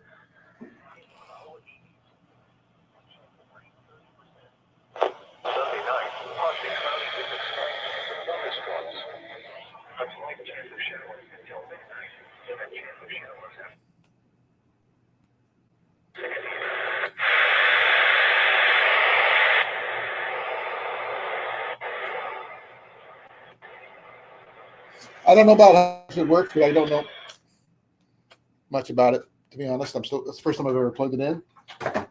It's still got a lot of me to fill in with it, try to figure it out, reading the manual. But yeah, first time I've actually had it out of the box. I normally have my Eaton weather radios for that. But apparently my big one doesn't work anymore. And I'm really sad about that. So I'm going to have to pick up a new Eaton.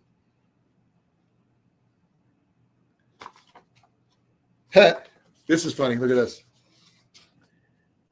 New plain English rules for citizen band radio service circa 1983. That's an old one. I was still in high school when this came out.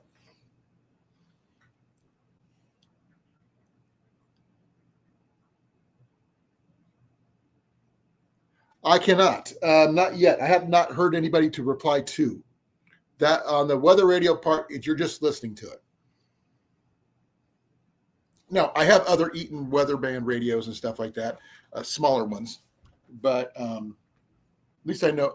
I'm not sure if the power I plugged into is enough to run it properly, because it's probably not the exact right plug-in for this, because this one here might be a straight 12-volt setup, and I've been using 110, so I don't want to fry it or anything like that, because the display never came on. I'm not sure if it's because it's damaged or what have you. But I'm working on it, trying to figure it all out.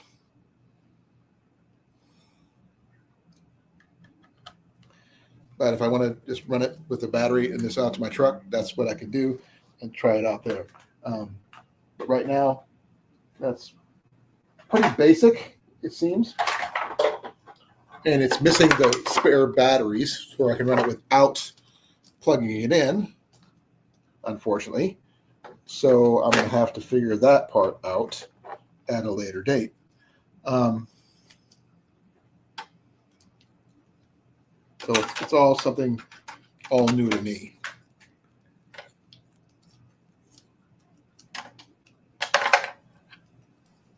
Yeah, there was a transmute button. I just could not read what channel I was on, and I did not want to be on channel 9 when that does technically go off, because that would be a bad deal, transmitting on channel 9, in my opinion. For those people who know what channel 9 is.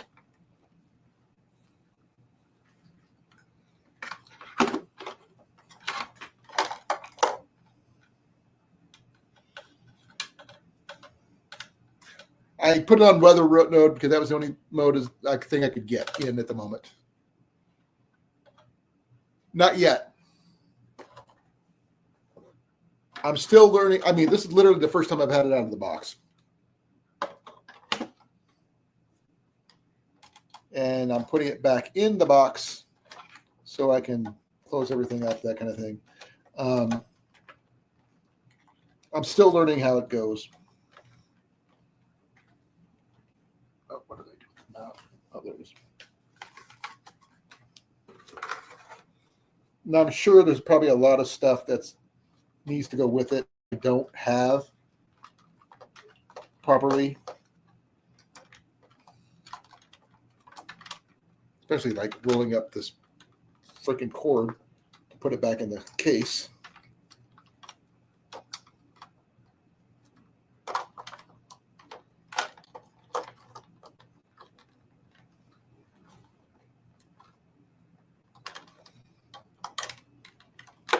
Because, like I said, it's the first time I haven't had one of these things since high school.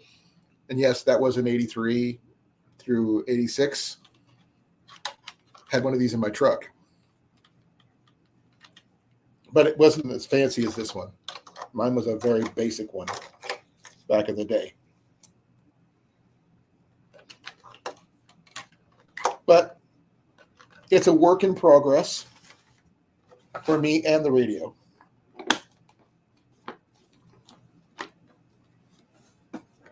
And I only paid $10 for it at a yard sale, so I'm not out on a ton of money or anything like that. But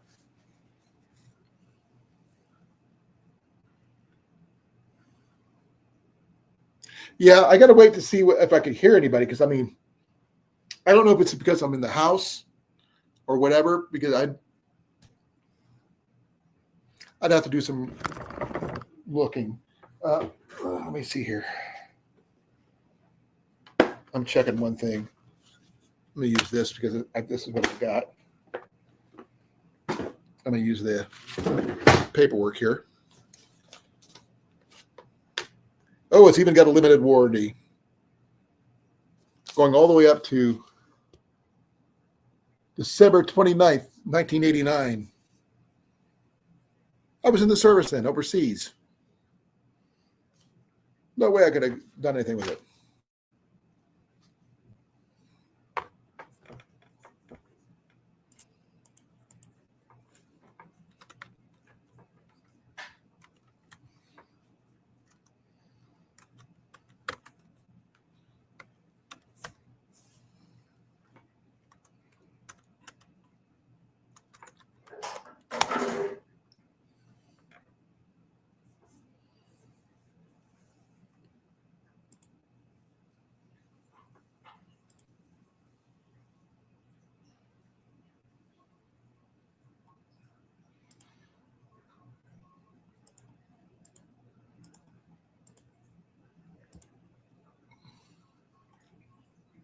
Sorry, I found one online. It's got the battery, which I don't have.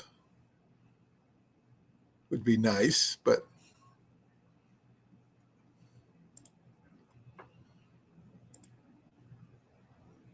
should have been.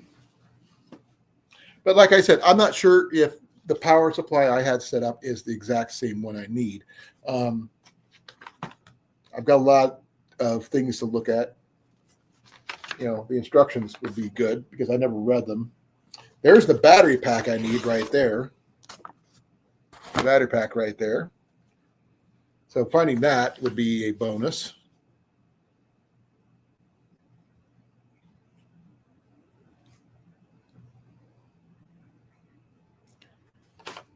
I did find one online for on Poshmark for $29. Now, I don't know if it's a good design or bad design or whatever. That was a 1515. Is mine a 1515? Yeah, mine's a 15. Let me show you.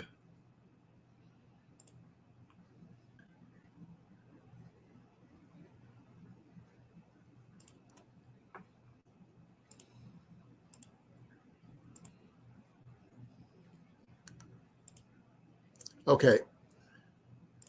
This one here, like I said, is on Poshmark. That's the battery down here and everything else. It doesn't have the paperwork like mine does. But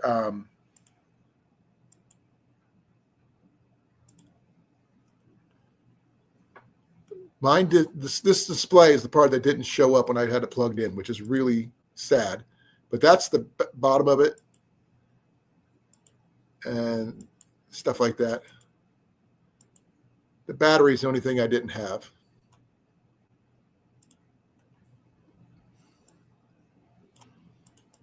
I am going to be doing some searching for better models of that one, but not sure if I'm going to be able to find one.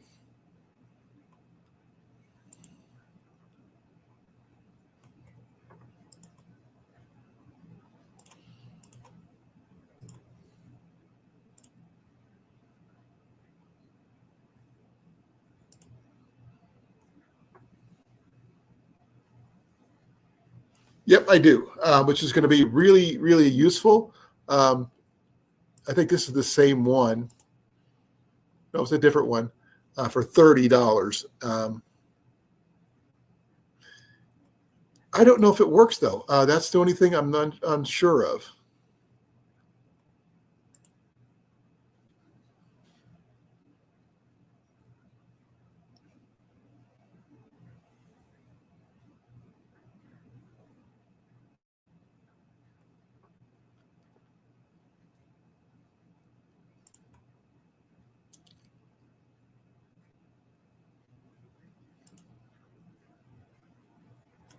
I am still looking to see if there's any other place that might have better versions of this one, but I don't know.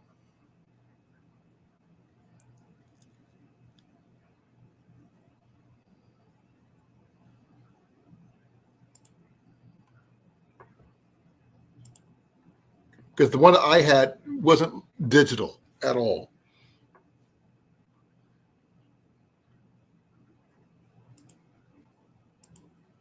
And I definitely don't have the battery for it, unfortunately.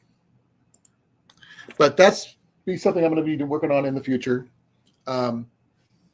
Everybody talks about having these Biofang radios and all this other stuff, ham radios and stuff like that. But not everybody's going to have access to that if something happens. And radios like this, well, they are line of sight radios, obviously, good for like maybe 15 miles if you're lucky, are still better than no communication at all. And because you can't always rely on your cell phone being up and around due to one thing or another, your battery's not being charged or something. Or just that you break your phone. Things have happened. Cell towers go down all the time. So, or just in a place where there's no service. Something like this might be considered handy. If I could find the battery that goes with this, that would be even amazing. The opposite, I don't know if it's possible. I am going to save the ones I've been finding.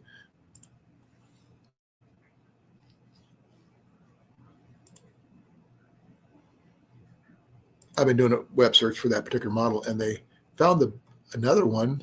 It's got they call them collectibles. I don't know about being collectibles. I just know that I just want to know if it works.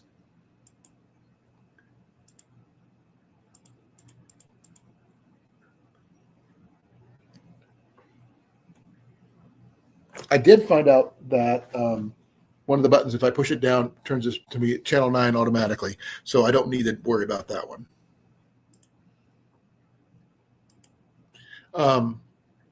My dad was a very big into CBs growing up. Hence the name of my live tonight is the coffee break. It comes from a CB channel thing. I grew up in the CB culture. Even had a CB handle and all this other fun stuff, which doesn't work for me anymore, but it is what it is. Let me see here.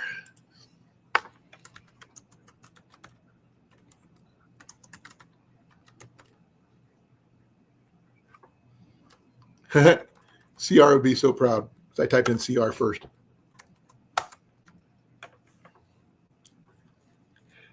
I mean, I've got radios. Oh, I don't know.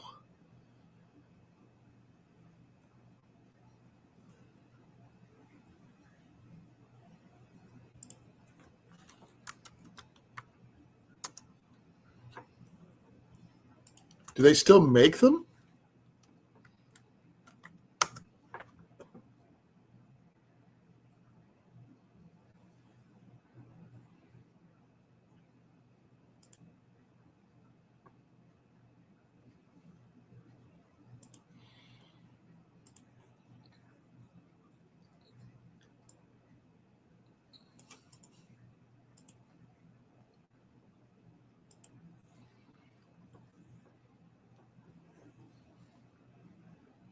Well, apparently they still make CB radios, and say some of the best ones on the market right now, brand new, are the Midland 75-822 and the President Randy 2. Don't ask me why it's called that. It's just what it's called.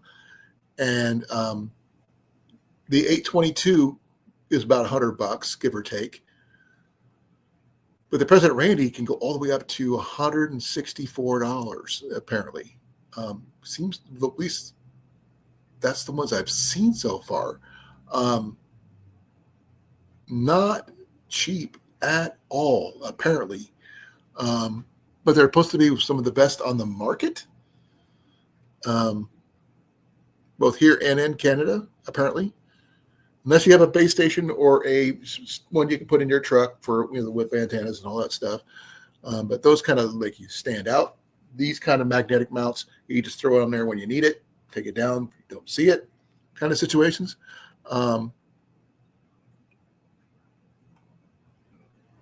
That's, depending on what you're looking for and what the distance you're trying to go for. I mean, and your antenna, obviously. I've seen that, but I'm not sure don't much about GMRS. So you're going to have to enlighten me there, Cooter.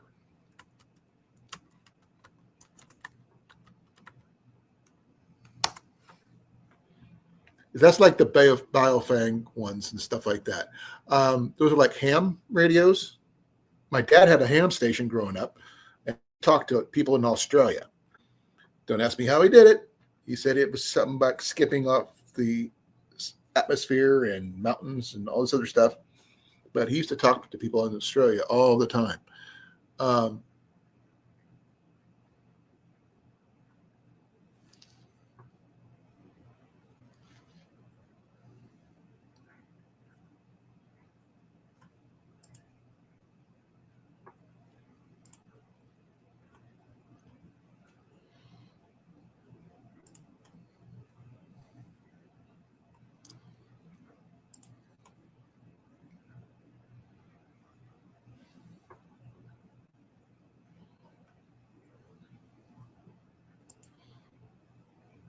Yeah, they got the Kenwoods and they got the ham radio Biofangs. They're like in the TikTok shop. You can see them anywhere.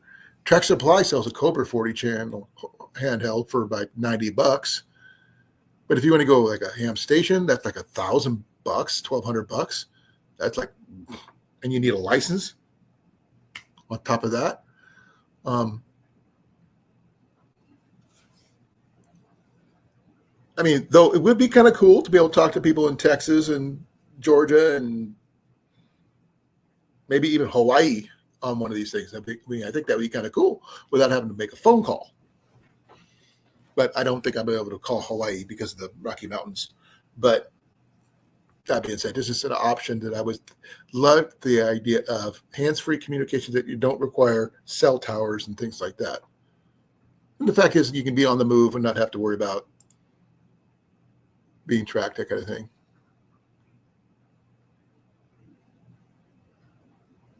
Okay, thank you for the definition. I really appreciate it. CB radios are a lot easier to use. Just saying. I had not a Cobra, not a Radio Shack either. I had another one when I was growing up, but maybe a Midland when I was growing up. 23 channels max on my old pickup truck.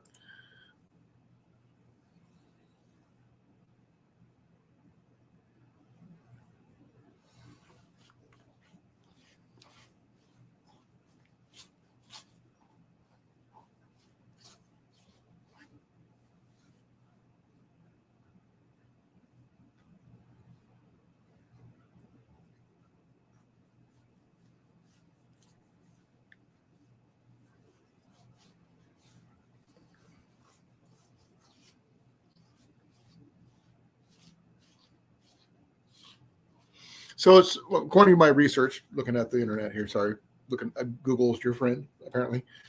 The Midland 75-822 is the most best overall handheld CB. Stands out for its ability to convert from into a mobile unit, making it both useful as a mobile and handheld scenarios. So I might be considered looking into one of those. I mean, yes, this thing will probably work, probably, but who knows? No Tandy, Randy, like Randy Savage.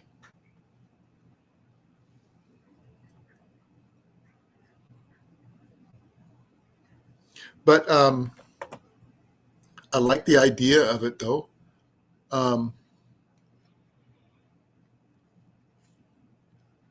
Adding external speaker and microphone and upgrading the antenna is so increasing the range. The GMRS is definitely will do that, but the thing is, I'm not sure. I don't know much about them, and they're really hard to afford. And the fact is, I mean, you also need a license in order to transmit, which really I don't like having people knowing where I'm at. But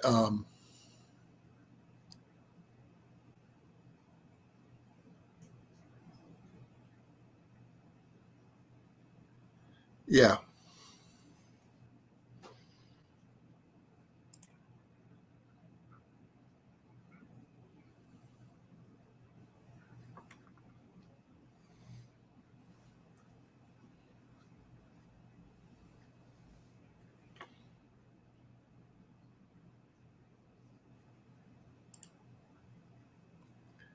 Do you have any of those, Cooter, or anybody else in the chat?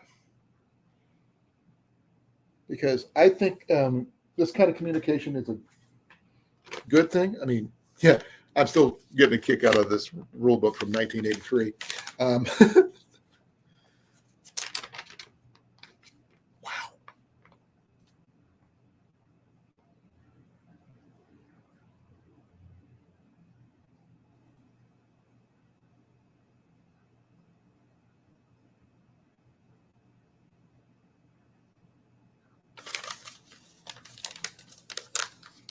Neither do I've been wanting. I've been looking at them. I mean, the TikTok shop has them, but I don't know if I want to buy anything off the TikTok shop like that. Amazon might be an option, but I'm not sure.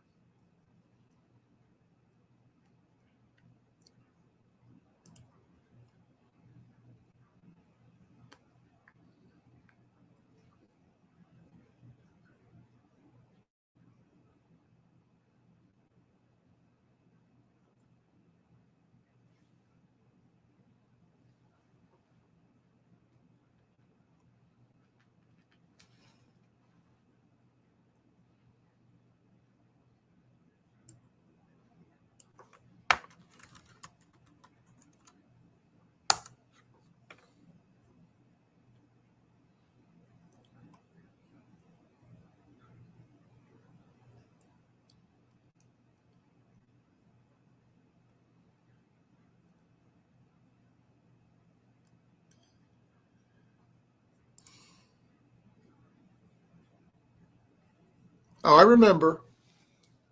Radio Shack also sold lots of stuff, but as you know, Radio Shack doesn't exist anymore.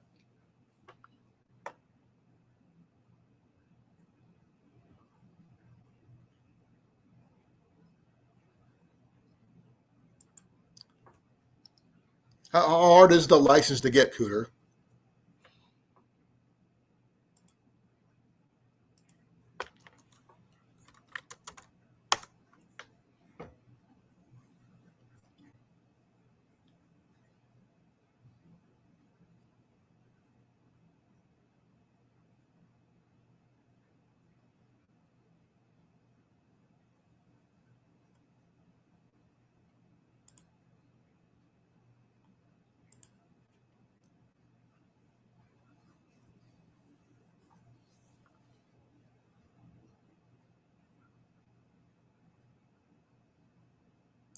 Sorry if I'm quiet. I'm trying to read on this one. there's something in here, in my local area I can pick up fairly inexpensively. Nope, Radio Shack does no longer exist.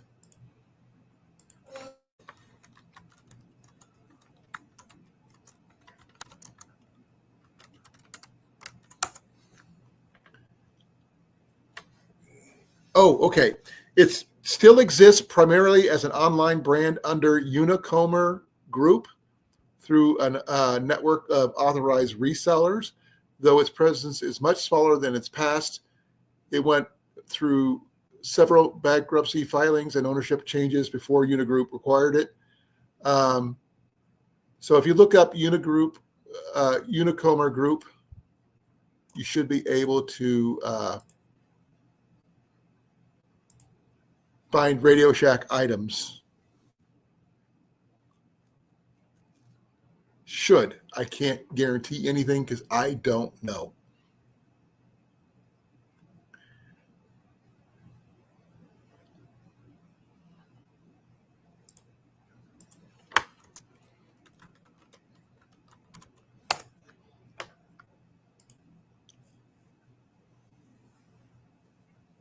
I'm doing a search for them now. It's a Unicomer Group franchise apparently. I don't know if you can still order stuff online or not,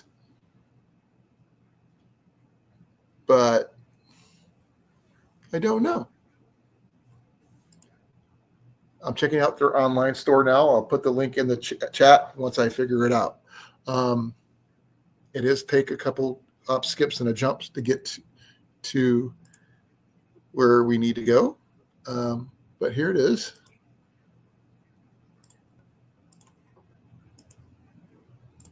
Hey, CR.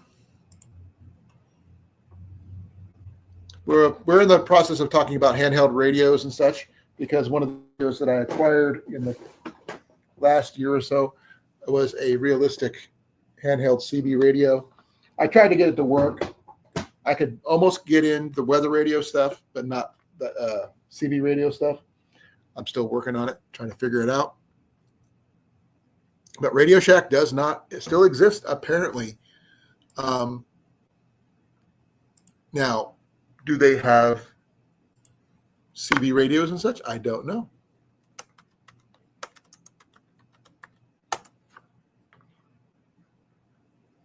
I am looking, but I am not seeing what they have.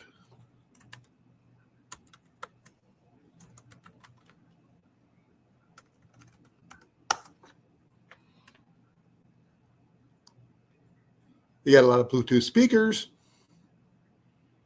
and things like that, but no, I don't think they have CB radios anymore.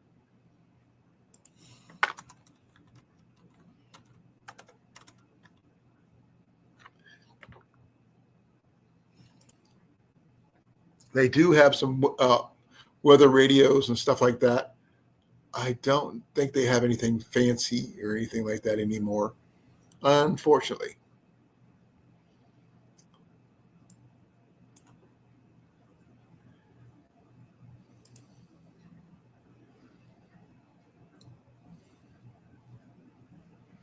They mostly carry more smartphone stuff, unfortunately.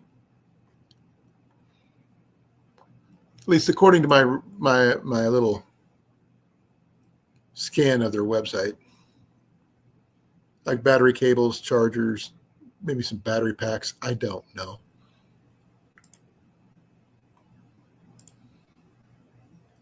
And I tried looking under CB radios, could not find anything.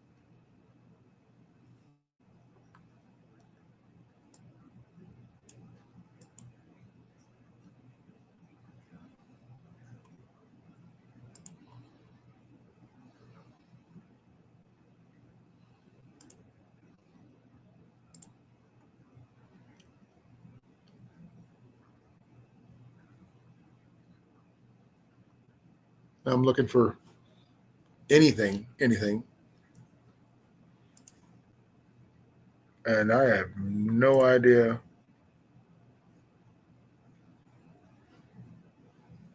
about anything. Cables, I see batteries, chargers, and power supplies, apparel, that kind of thing.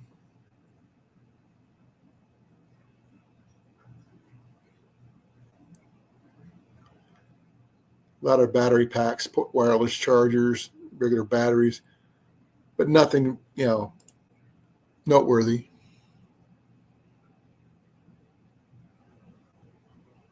Decepticons were used for world dominance. Possibly.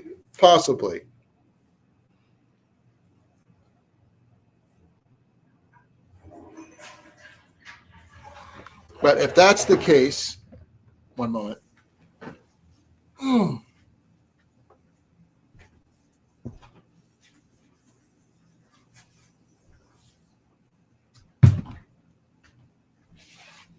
Cooter, you might get a kick out of this. I know some people will. You recognize what this is? And yes, it does work.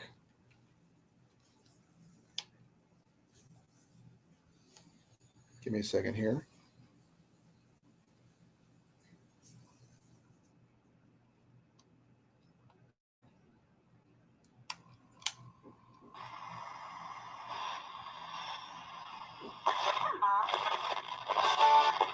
Call now. 800-797-7167. Don't lose hope. That's all I'm going to do. I'm not going to have any music on here.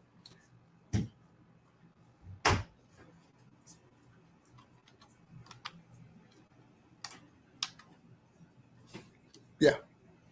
So, and it's also, yes, it is. It is a cassette player. You don't see these much anymore, but it does work really, really well. I had a box with it, but I lost it. But this thing works amazingly well compared to some things. I just don't have any cassettes to go with it right now, unfortunately. And it does record as well. So this right here has a record button right there. So even without my headset, I can record. I can do AM, FM, even though you cannot hear it because I don't want to get dinged.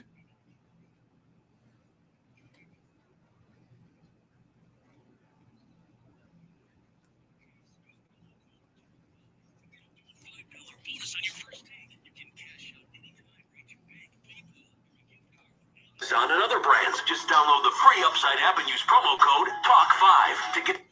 And it just takes 2 AA batteries and everything, so it's actually pretty nice. But that's always a good choice, and it comes with a belt clip too. And like I said, it actually came with 2 Energizer batteries, and I can plug it in if I need to, because there's a for that right there.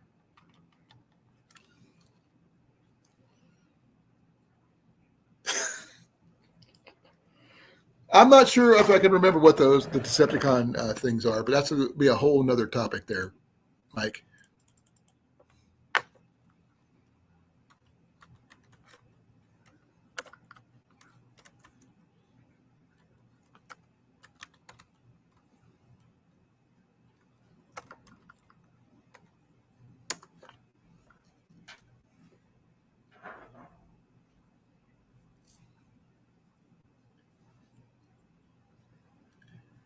There's the Recordicons, Soundwave, Spy Patrol. They were called mini cassettes. Ravage, Laserbeak, and Rumble were the 3. Oh, there's another one, Frenzy, who is a twin brother to Rumble.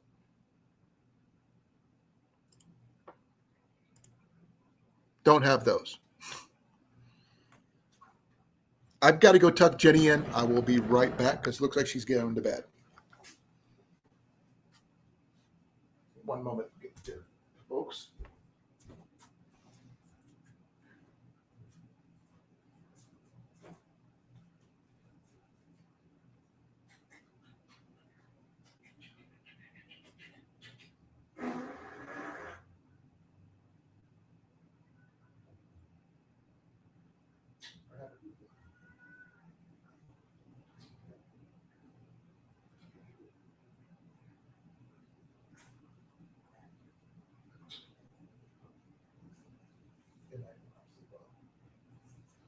stay up too late.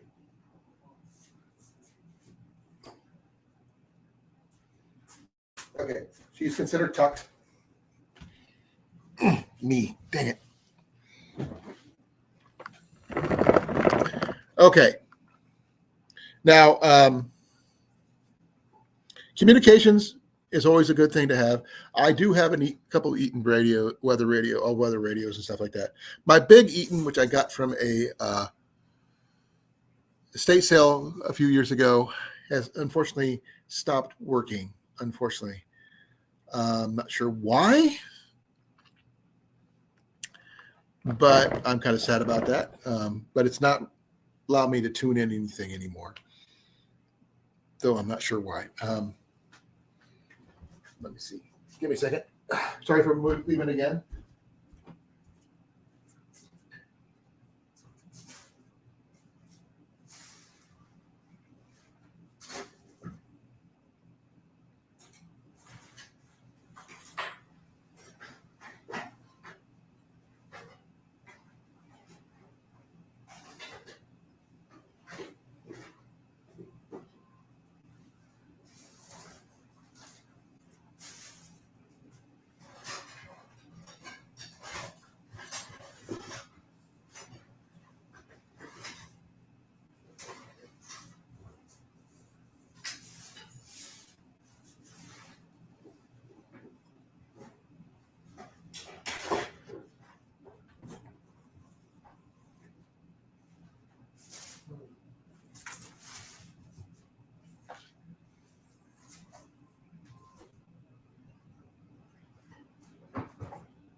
Ow.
Well, I can't find it.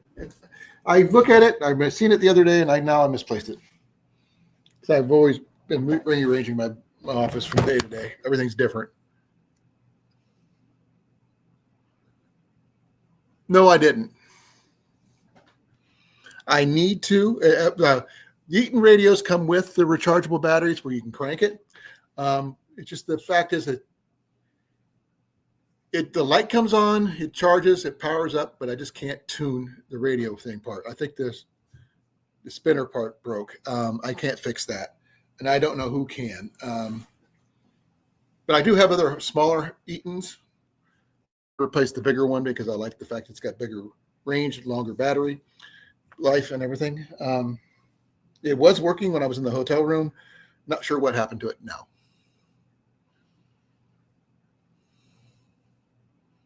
Emergency Action 1. What's that?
No,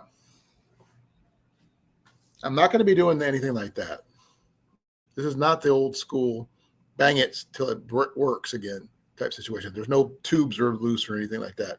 I just think the little knob that turns and allows it to change channels may have damaged the knob or something.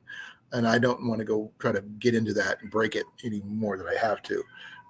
It'd just be easier just to replace it.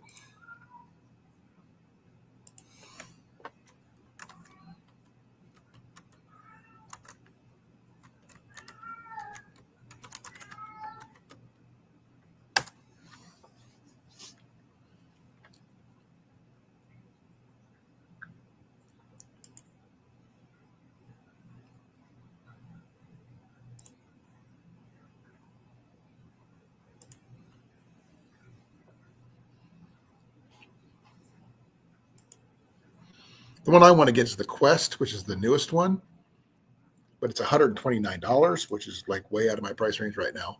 Or at least one of the older models versions of what I had before. I mean, Clip's got the updated version of what I had. I've got some smaller handheld Eatons. They're the hand crank ones, charge your phone with them, that kind of thing.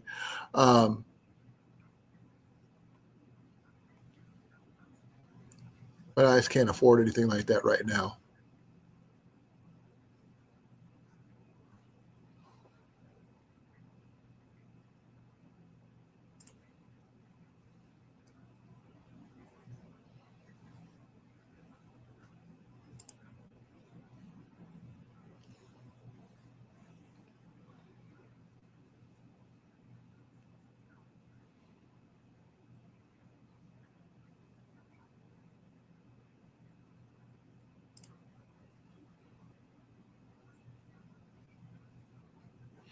Yeah. I don't understand what happened. I mean, could be just as simple as a string not being connected or something. If I could find it, I would show it to you, but I don't remember where I put it.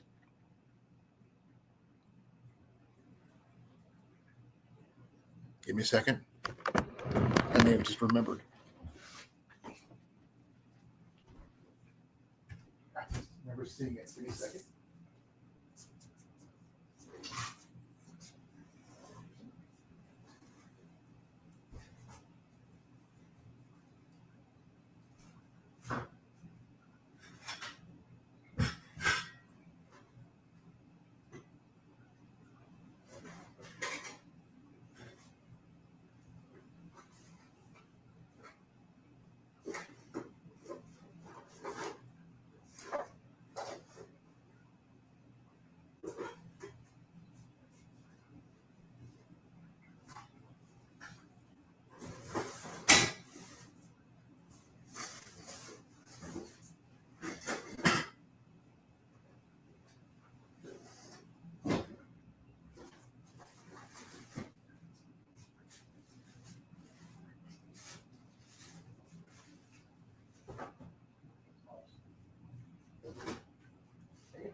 One moment, folks. I have to make a pit stop.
Okay, sorry about that.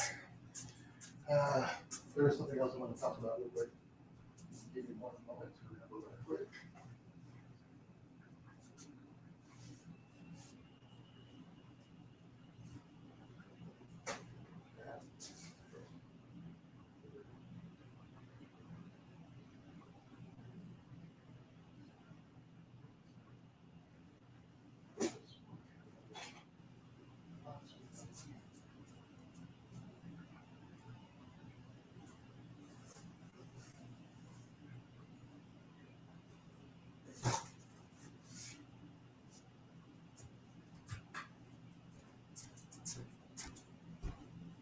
Now, I can use Ian's as an example. Sorry about that. Now, switching topics. One of the things I acquired in the last year, something I haven't had a chance to practice and use with, I have 3 different types of water filtration. Well, 4 if you want to count the purifier tablets that I have. One of the things I acquired was a box of backpacking gear, and one of the things I picked up was one of these.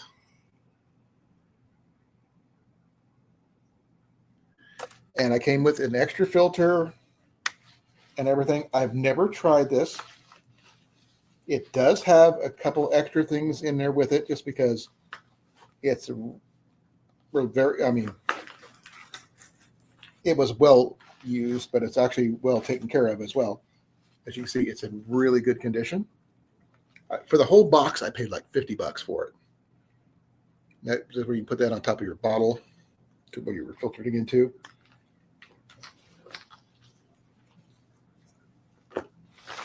And it also comes with water purification tablets and a cleaning straw. Like I said, I paid for a whole bunch of this stuff, including an extra filter, $50. More than got my money's worth, because these things are not cheap. That's for sure.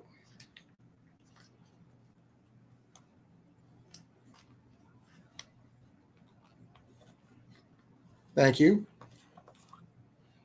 So this is the intake, outtake.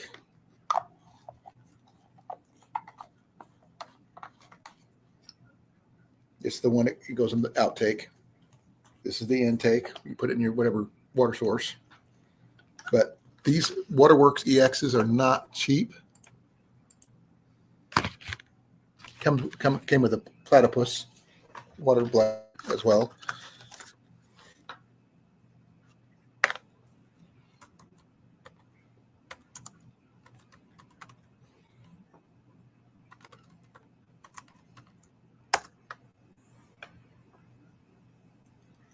It's about $125 water filter, that kind of thing.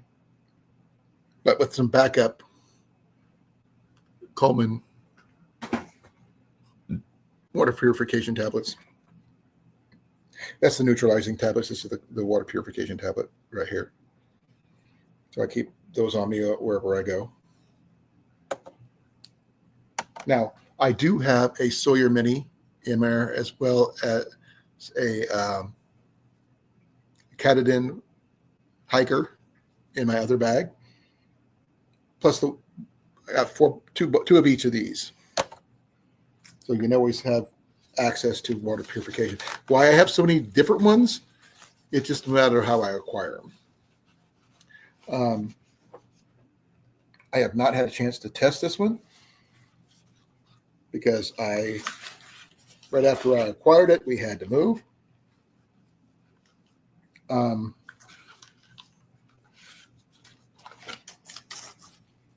It is in really good condition. It's got all the gear that I need, which is nice.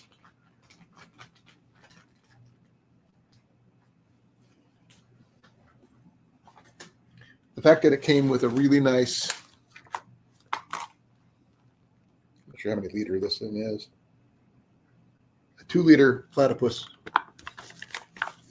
bladder, which is really nice. It's a good thing. I don't have any of those till now, so I got a couple other good things with that too. So, like a shower and some other things. I'm gonna have to go look for.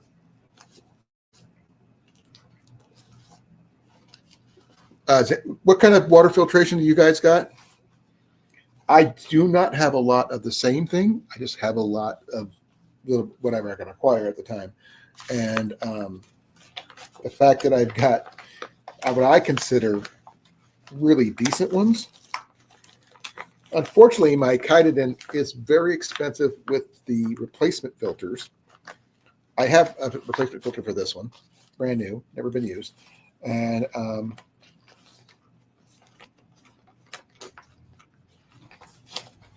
I just haven't been able to afford the one for my didnt. But this right here is a really good water filter. Like I said, I do have the Sawyer Mini in my bag, which I carry with me wherever I go. Just try to remember which pouch I put it in at any given moment because I keep on forgetting where I put things.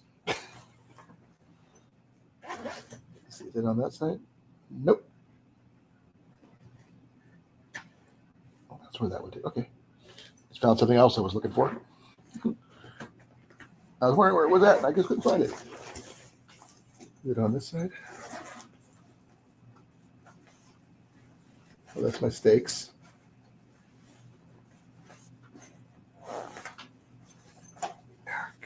Give it here. Yeah, this is my Sawyer Mini. I threw it into a little velvet bag because I didn't have any place to put it.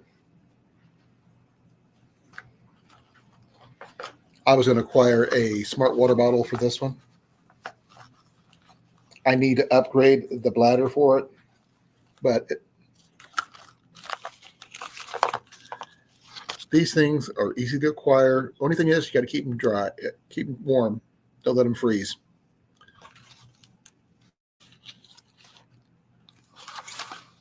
I just want to upgrade this part here.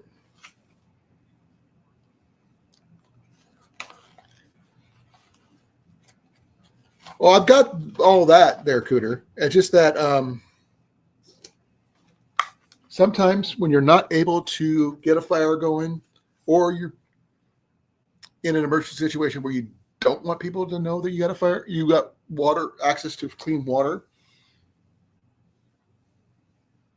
So, I mean, I carry that with me, the Sawyer Mini with me everywhere I go.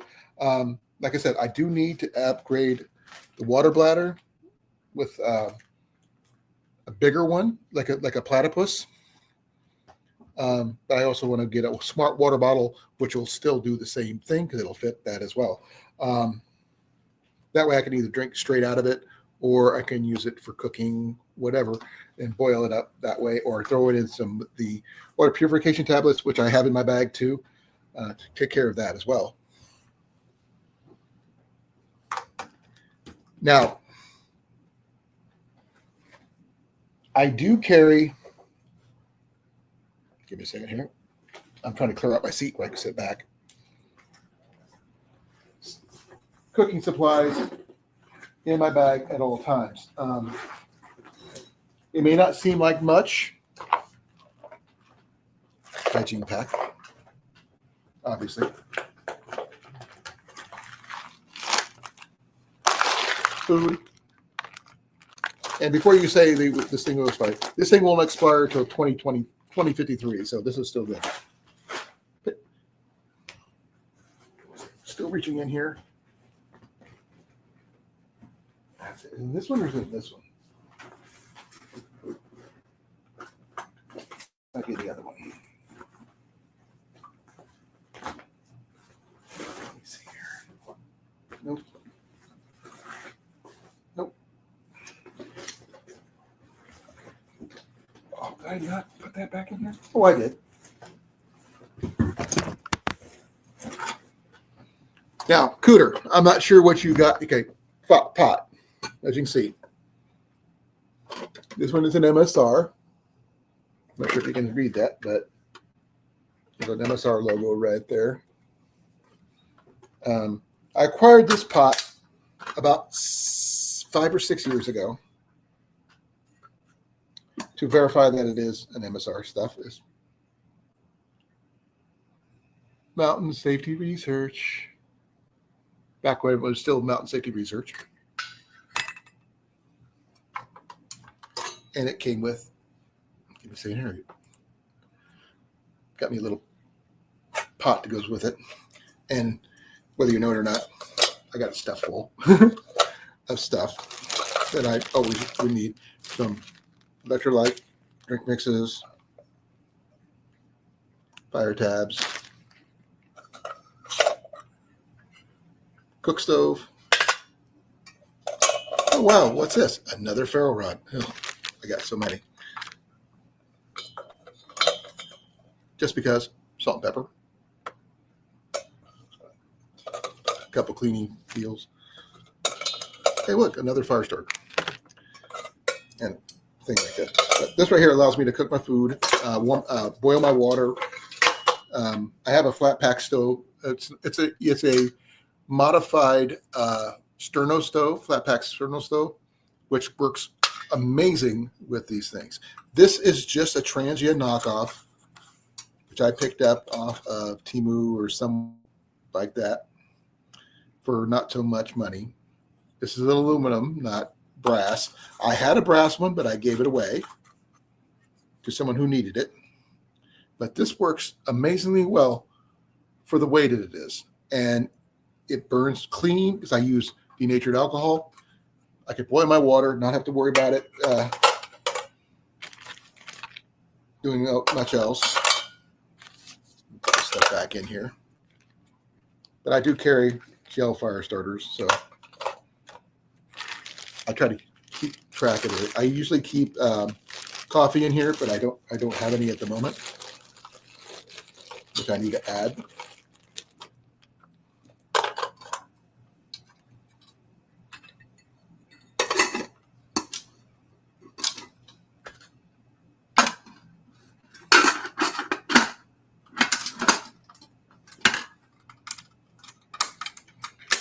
I got this pot with the bowl and the kettle and the gripper and some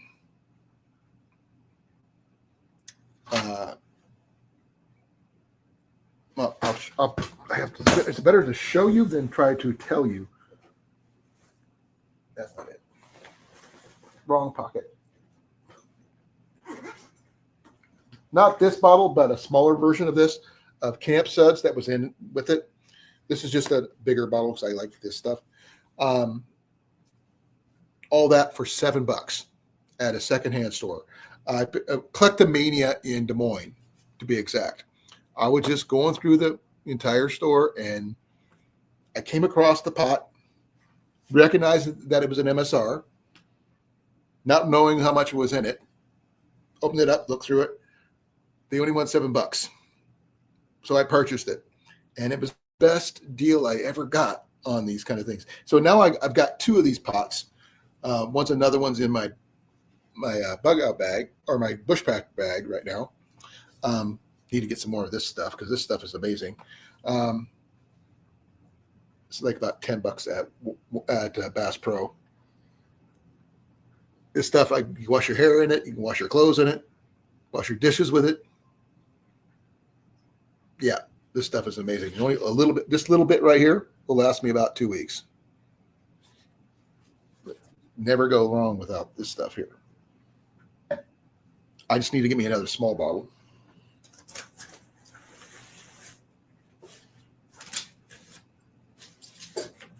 Get you way down here. That's where that went to. Okay. I do have my military hat with my Kincaid Outdoors on it in here, but I also carry a fuel bottle with denatured alcohol in it. Now, I wish, well, I do have a stove that can use it over here. I'm gonna use it, pull it out because this is my son's, not mine. this right here. This actually has fuel in it, which I was kind of surprised. I'm not sure what's in it. Probably white gas. This is a Whisper Light International stove. And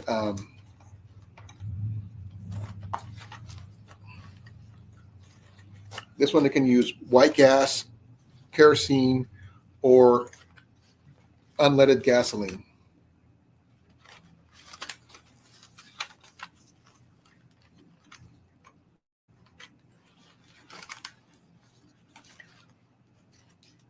So, which is really nice, having that versatility.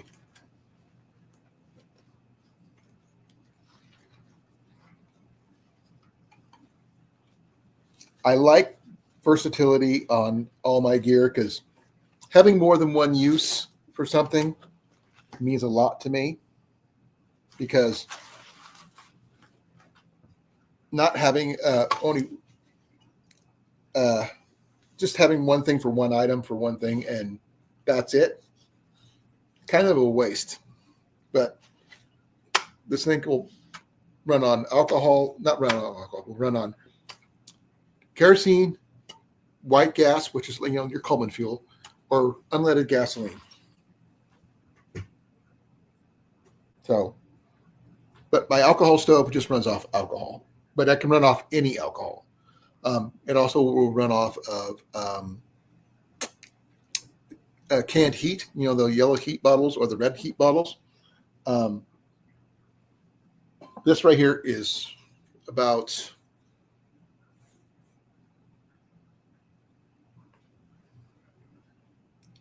550 milliliters of denatured alcohol. And this one here will last me about 2 or 3 months if I ration it quite a bit.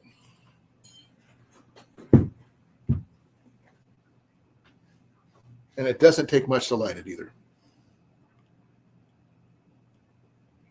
What did you want to see, Cooter? You tell me. I'll show it to you again.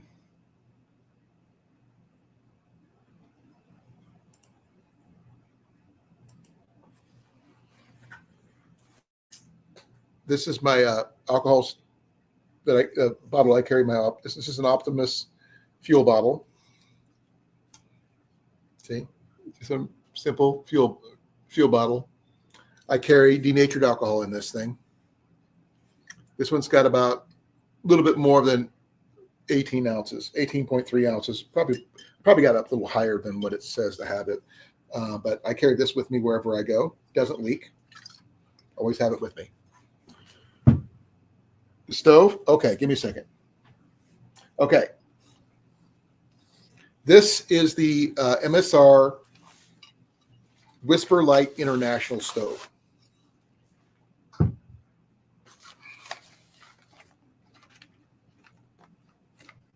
Give me a second here. Trying to get it out. There's the pump.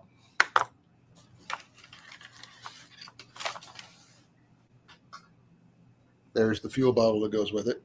Now, that pump will work on that other bottle I showed you as well, but not the fuel that's in it. I do have a regular Whisper Light that I picked up, but give me a second here. I'm trying to get this out. See, this is the Whisper Light International.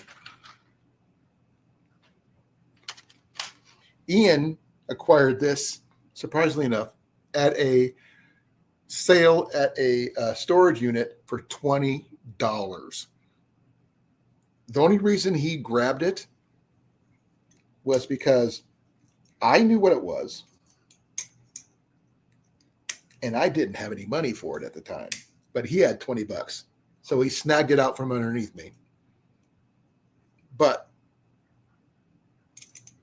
there you go. That's a Whisper Light International stove.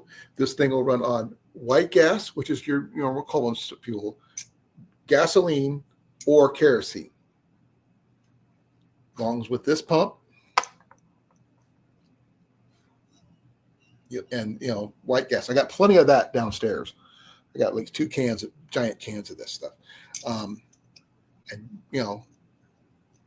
all you do is heat prime it, and once it's primed, light it up. It'll be just fine.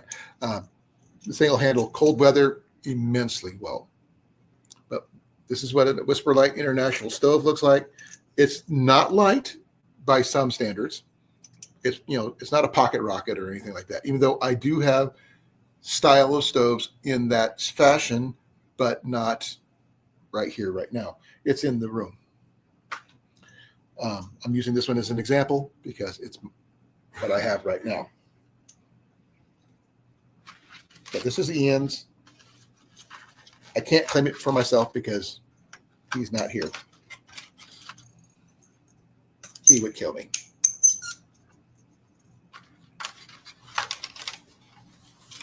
The only reason he got it because I knew what it was and he didn't. Until I told him.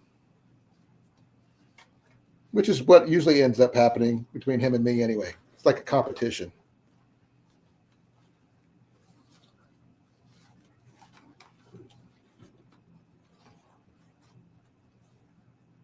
My boy loves competing with me for gear and stuff. And I'm the expert in finding it. He just happened to have the cash on him on hand. Otherwise, I would have had it. Because I was planning on buying it a couple of days later, but he had cash on hand and I didn't. I do have the regular Whisper Light. But that one only works with white gas. So, I'll show you that one. Because I got it still in the box.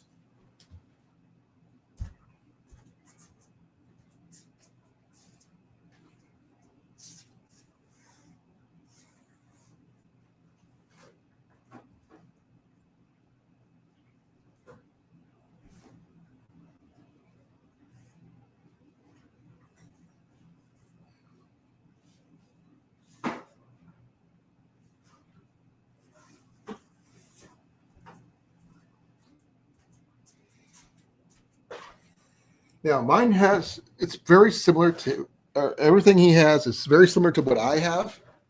Because this is mine. Because that's the bottle that came in. But here's mine right here. Oh, let me turn it around where you can actually read it. Now, as you can see, it looks exactly like the other one. Except this one just runs off of white gas, unfortunately. I was hoping I was going to get the international version, but I did not, unfortunately. But I only paid $75 for it, which means I paid half price. And it did come with the box and the fuel bottle together.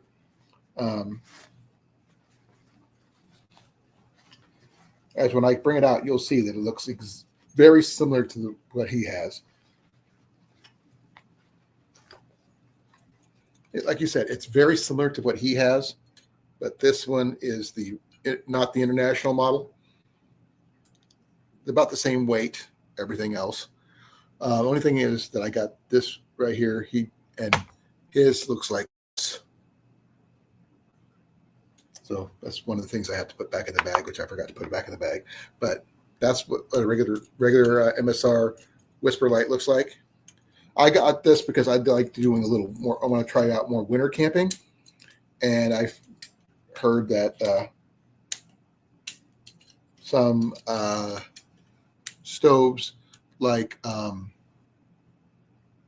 Pocket Rocket and things like that, the little butane canister stoves do not work that well in the cold, but these do. So this is about the same size of the bottle as the one I carry in my bag. This one's just a little taller. I'm not sure how much this one carries. Let me see here. This one here was actually tested out by SD Mountain Man on his channel. So if you want to go look and see how that worked, he actually cooked some eggs and stuff with this before it got down to me. This one's a 20-ounce bottle, a little bit bigger than what I usually carry. But I plan on doing that. Unless I get the Dragonfly, with the Dragonfly, which is like $200, that one, if I can find a used one of those, I can, that one, not only does it you do the white gas and gasoline, it also does diesel and jet fuel. So, which is a little bit more versatile a stove than what even I have.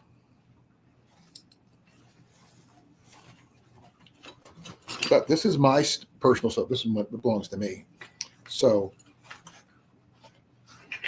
that which came in this box, it is just a regular stove. It does come with the instructions and stuff.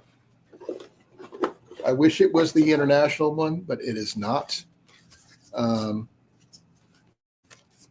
It's just a regular whisper light.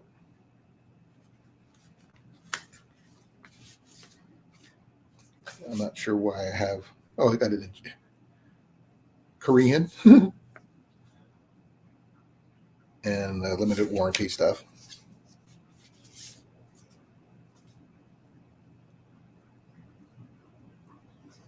Any questions? I'm good at finding deals, Cooter. Don't ask me how. Don't ask me why. I apologize, my love.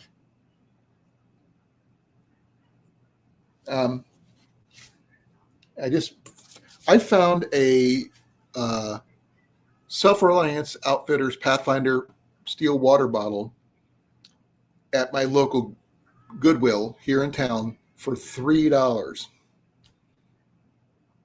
So I had to buy the cup to go with it and the cover to go with it and the grabber gripper thing for cooking over the fire.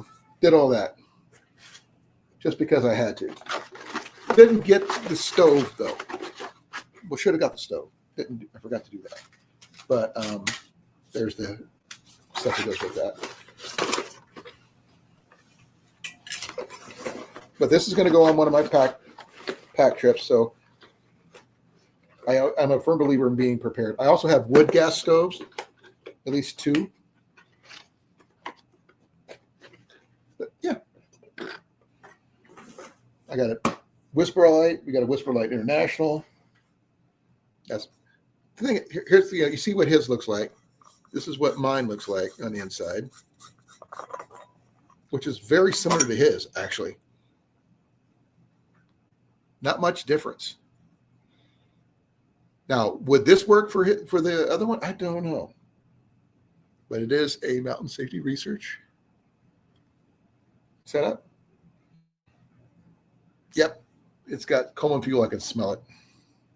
It's not in there right now, but I can smell it. And you just kind of finagle it in at an angle when you put it in, sort of like that. And screw it on. My boy was trying to use it before, and I think he cracked it or something. I'm going to have to look and see.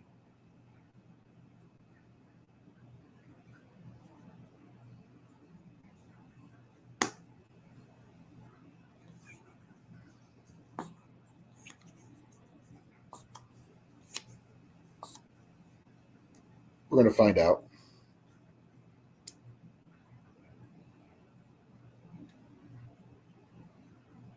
Seems to be working. We'll take a look at it here in a second.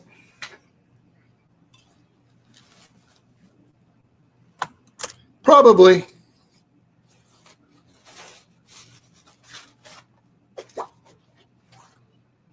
I don't understand how I find things. I just do. But I mean, I got me a $500 backpacking tent for under $20.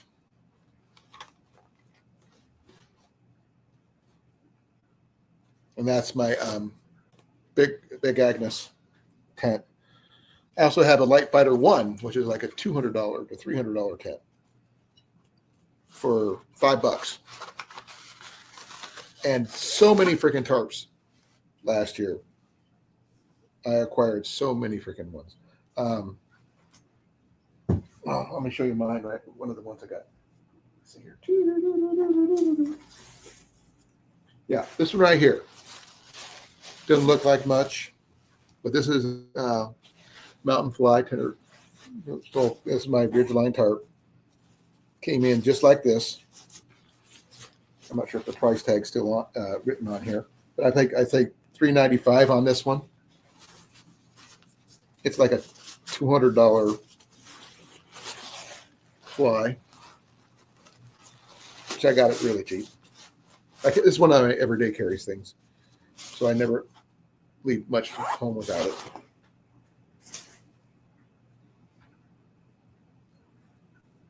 I don't know about that. That's okay, CR. The only thing food related I talked about was my tomatoes a little bit with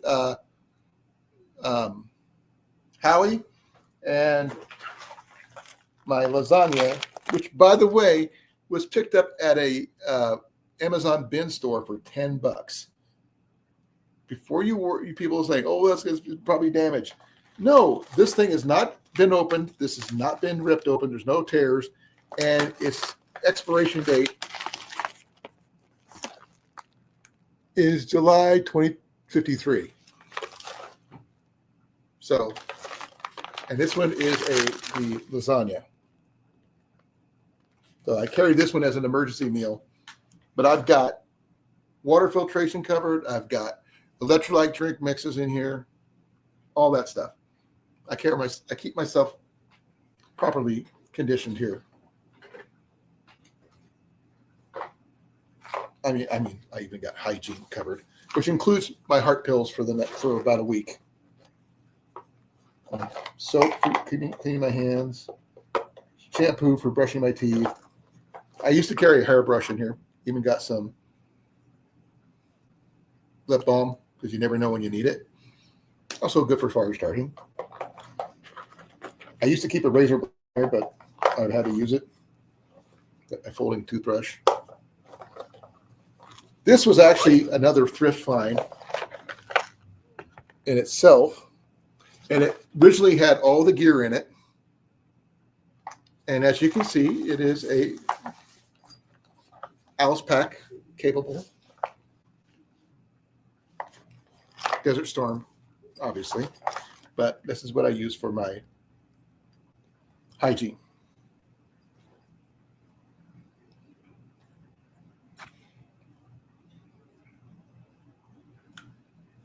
But this is my bottles, so I got to find a way to carry both of these at the same time because it doesn't quite fit in my. I don't have a bag like Ian does with all his, but my bottle is a little taller. But he's got the International with fuel in it, so it's going to be interesting to see what he can do with his stuff.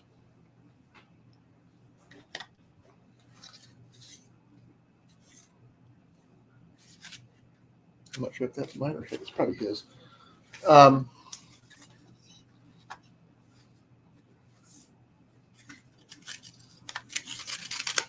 If you're looking for something cooler, let me know. I can try to see what I can find it. I've been fairly successful at finding stuff. That's not a brag. I'm just saying that it's just things that's happened. Sorry, switching hats to my personal hat. Yes, it is a military hat. Yes, it does have my Kincaid Outdoors. It's just a Velcro patch on there.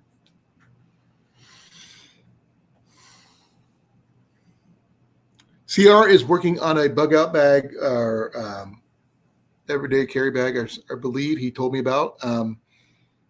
He mentioned it. He did not give me any details, unfortunately.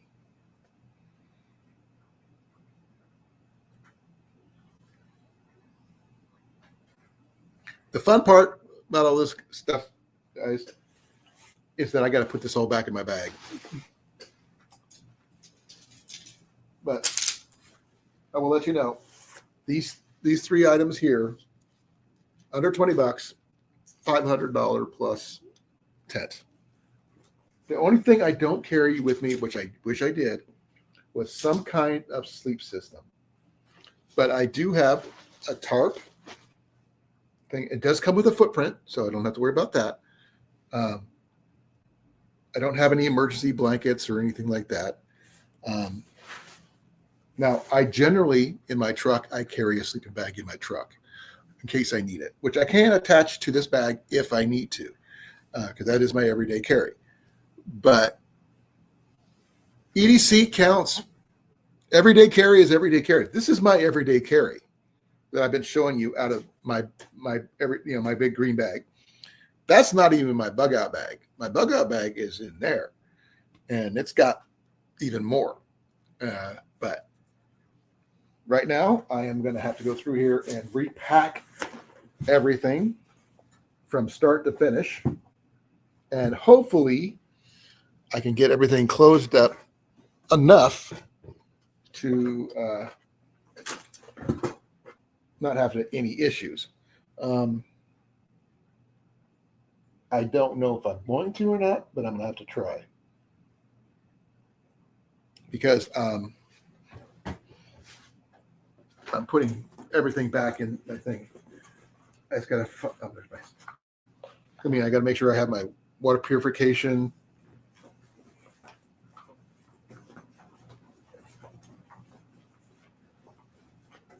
My soap.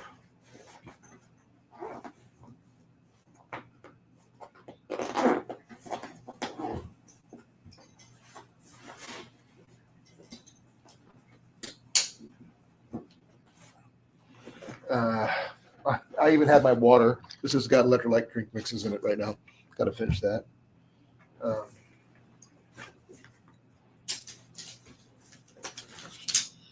Yes, I do even fit my poles in there.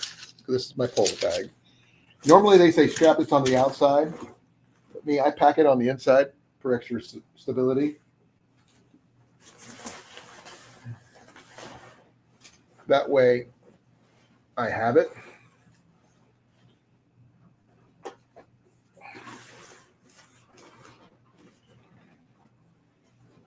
Because I try to put my rain fly up first. Then I can attach my tent underneath it while it's up. So that way it keeps everything drier. I do have more food available. Because as I was saying, I do have a whole case of these humanitarian meal deals. I do not like these. For one, they're vegetarian. Before someone gets on me about vegetarian meals, I am not a big fan of rice in any form. But it does have a secondary meal because this is supposed to be a 24-hour meal. It does have something I do like, vegetables with barley. I do like barley. If I had a choice, I'd choose barley over rice any day. Just throw some meat in there, I'd be like on point.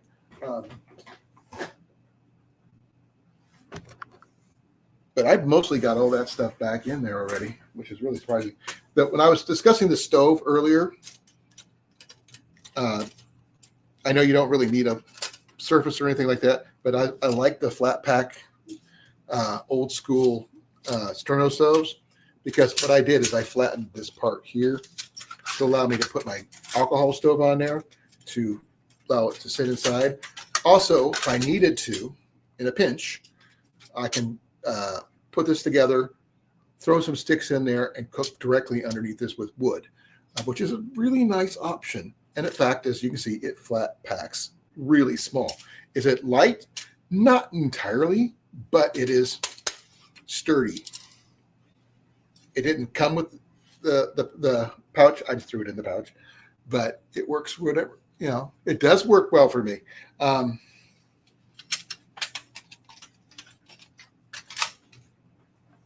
And I just try to keep everything where I can get to it. Now this item here, I'm actually kind of really proud of. Let me do something else. See if I can go bigger on this thing. Nope, that's about as big as I get. People talk about their folding saws and things like that. I myself, I don't spend a lot of money on my stuff. In if I can help it. This right here literally was brand new. And yes, it's a Black & Decker pruning saw. It doesn't look like much, but it's got really good teeth. It was actually used on Sunday to help trim some roots on from a tree. And it's still sharp as ever, and it is a locking blade. Not overly big, not overly expensive. Right here on a budget, because I got it from the Dollar General, $5. You don't need to spend a lot of money on a saw as long as it works. And having options are a big part of it. And me, I like my options. I also carry paracord, about 100 feet. My big ferrule rod, my Mora, one of my Moras. I got like 3. I can get you to see that. There you go. This is my carbon. As anybody knows, this goes. Get this thing. Bill also use this one. Wow, I am so kind of oxidized from when I last used it. Switch hands because I am left-handed. What the hell? Yes, I did use the blade, but it's fine. But this is not the blade I would normally be using. I got another blade up. Ow, damn. One thing bad about that, you can't slap the knife all the way, or that sticks out the bottom right here. Kind of stab myself in the hand right there. But you can use this to strike the ferrule rod as well. I have done that. Now, the knife I like to use, besides the Mora, is the one I acquired from Corn-Fed Experience. When I brought him some stuff, he gave me some stuff, that kind of thing. Is this one. This is a Flissa. He bought a 2-pack. He got a 2-pack for Christmas and everything. He only needed one. Oh man, I guess I'm bleeding. Got myself a little bit better than I thought. This one here, as you can see, is a full tang knife.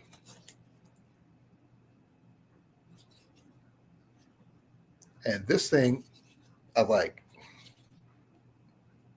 Micarta handles. Like the color, like the grip. Very much in the style of the Mora. But I like the sheath better. Everything about this thing, in my opinion, is better for me. I like this blade. Only thing I wish it was right-handed.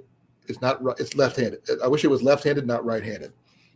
Before anybody asks, the way it's set up now is a right-handed blade because if it's on your right side, so I'd be left-handed. I went on my left, but that's the only issue I have with it. Hey, Took, how you doing, brother?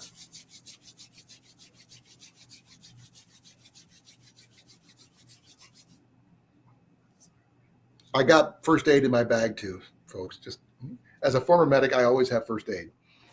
For those people who don't know, I keep a medic pouch right here. But I am only superficial wounds only. The tip just barely got me. But this right here, like I said, is a much better blade to me because it's the handle and things like that. Now, does this strike better than the other one? That remains to be seen. Let me see if I can find it. Give me a second here. I remember what I did with it.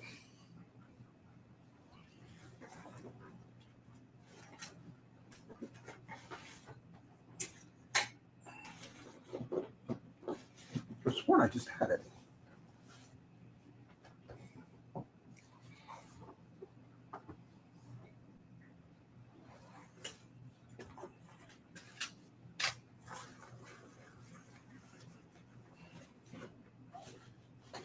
Nope, not there.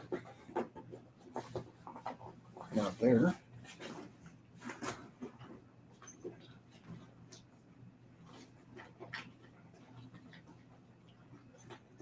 Nope, that's not it. That's nice, but that's not it. That's just for fun. That's my tool kits. That's my. I have no idea. Like I said, I just have a bad habit of setting things down and misplacing them, which really sucks. I could have sworn I had it just now. Well, it's neither here nor there right now. I was going to try the striker on that.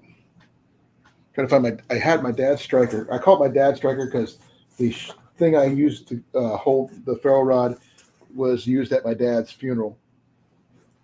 And I am really terrible about putting things down and misplacing them.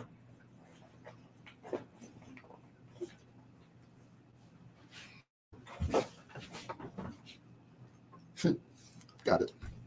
It was right next to me the entire time. Okay. I'm going to be out of here at the bottom of the hour anyway. But you saw that how this one didn't strike very well with the Mora. You see how good that does. But look at that. So we've got a Scandi grind. And yes, it's a Flissa. Here's the name. These were purchased on Amazon. But it was gifted to me by Cornfed. By the way, this is not the size of the ferro rod. This is the ferro rod I got from Cliff, Foxhead Outdoors. And that is a 6-inch, half-inch by 6-inch ferro rod. And that was used at my dad's funeral. That's why it goes in there. It fits perfectly. But like I said, this is one I would be carrying. That other one would just be my backup. And like I said, I like this one here because it's more me. I do need to put a lanyard on it, which I haven't done.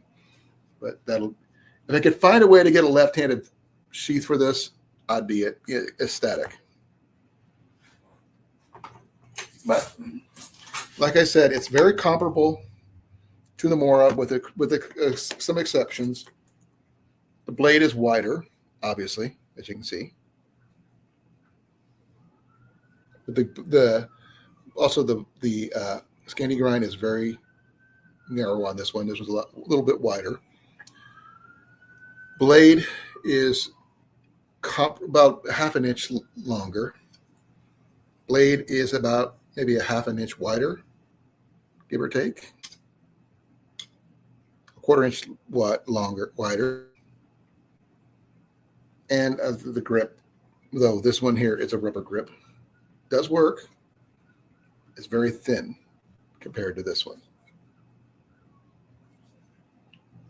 Now, this one is D2 steel, and this one's high carbon. This is carbon steel. Those are the two differences.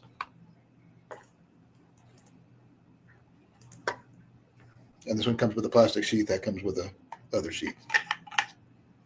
And I do keep a hair tie around this one to keep it in place.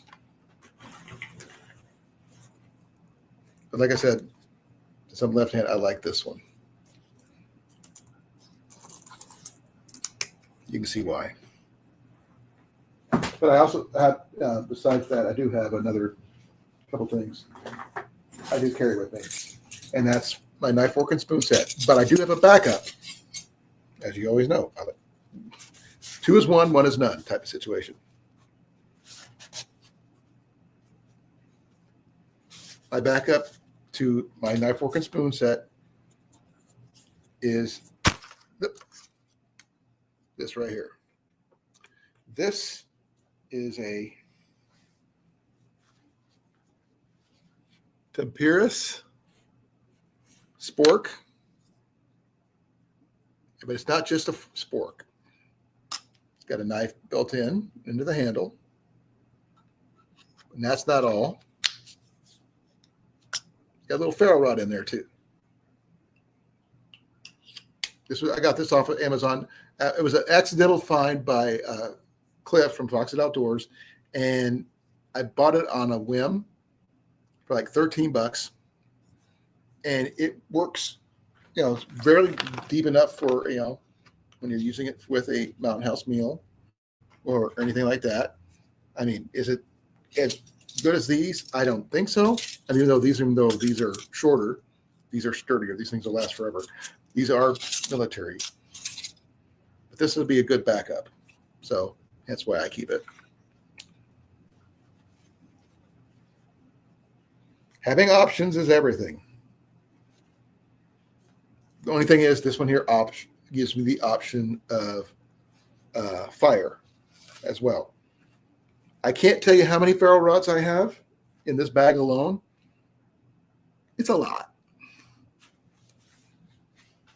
But I have them.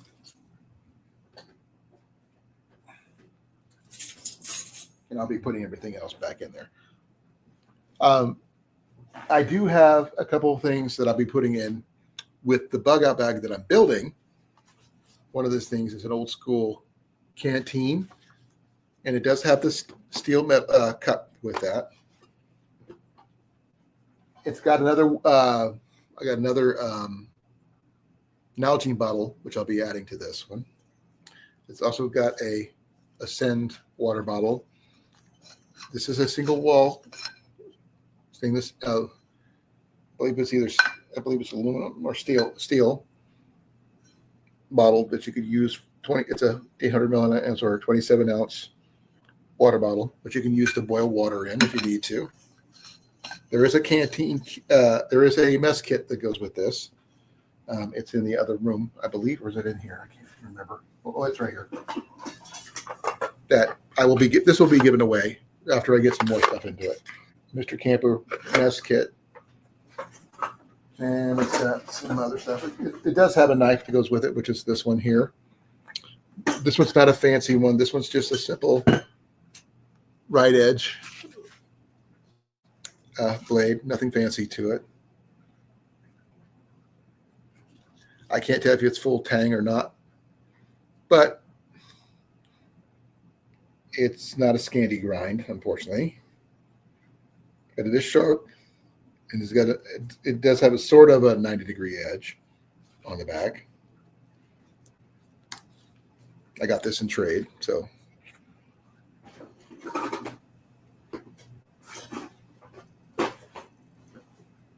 And it has a tarp in there and a couple other things, which I'm not digging out. I'm kind of surrounded myself right now.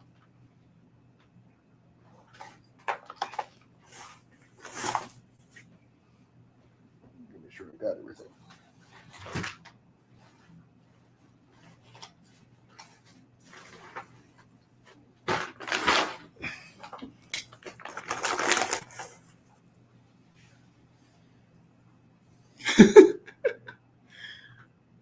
So, do you think I'm missing anything?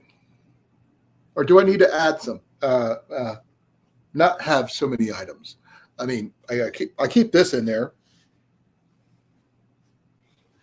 because my ears get cold. Also, on the options, if for those people who are cowboy camping and you need to sleep at night, this makes a good sleep mask. And trust me, I've used it. Now, this is my only addition I added, was this right here, because I can. I got another one on my backpack.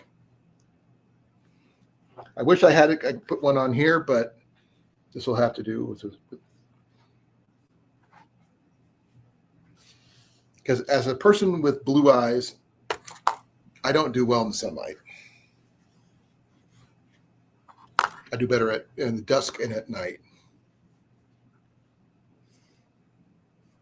But you never know when you're going to need something. And I know for a fact that I can make it a couple nights easy with what I've got here. This is my everyday carry, guys, not my bug out bag. This will be used as my everyday carry, get home bag, you name it. It serves multiple purposes. Like I said, I do carry a 32-ounce water with me wherever I go. And right now it's got electrolyte drink mixes in it.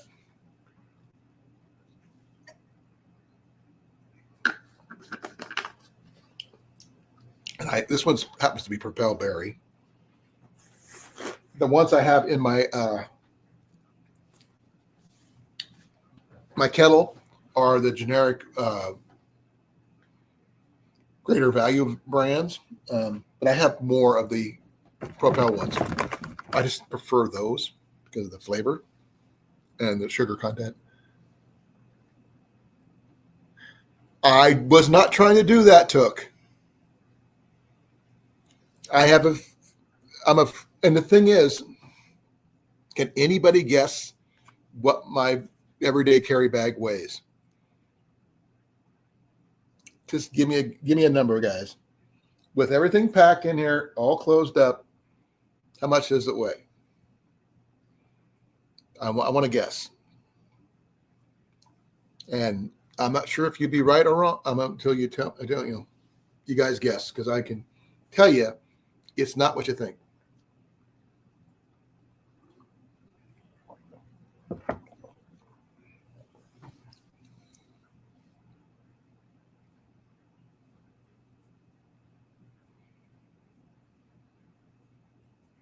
And if anybody can guess what this means down here.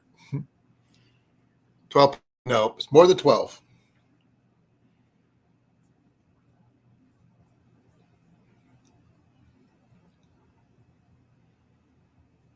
I will tell you, though, my entire cover section, which includes my tarp and my tent, weighs a quarter of that.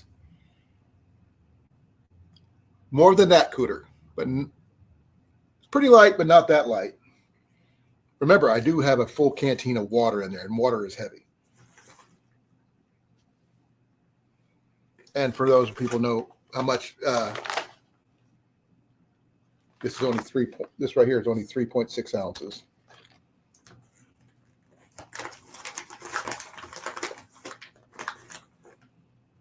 And I do have fuel in there too. But Cooter, you're getting closer. It is more than that.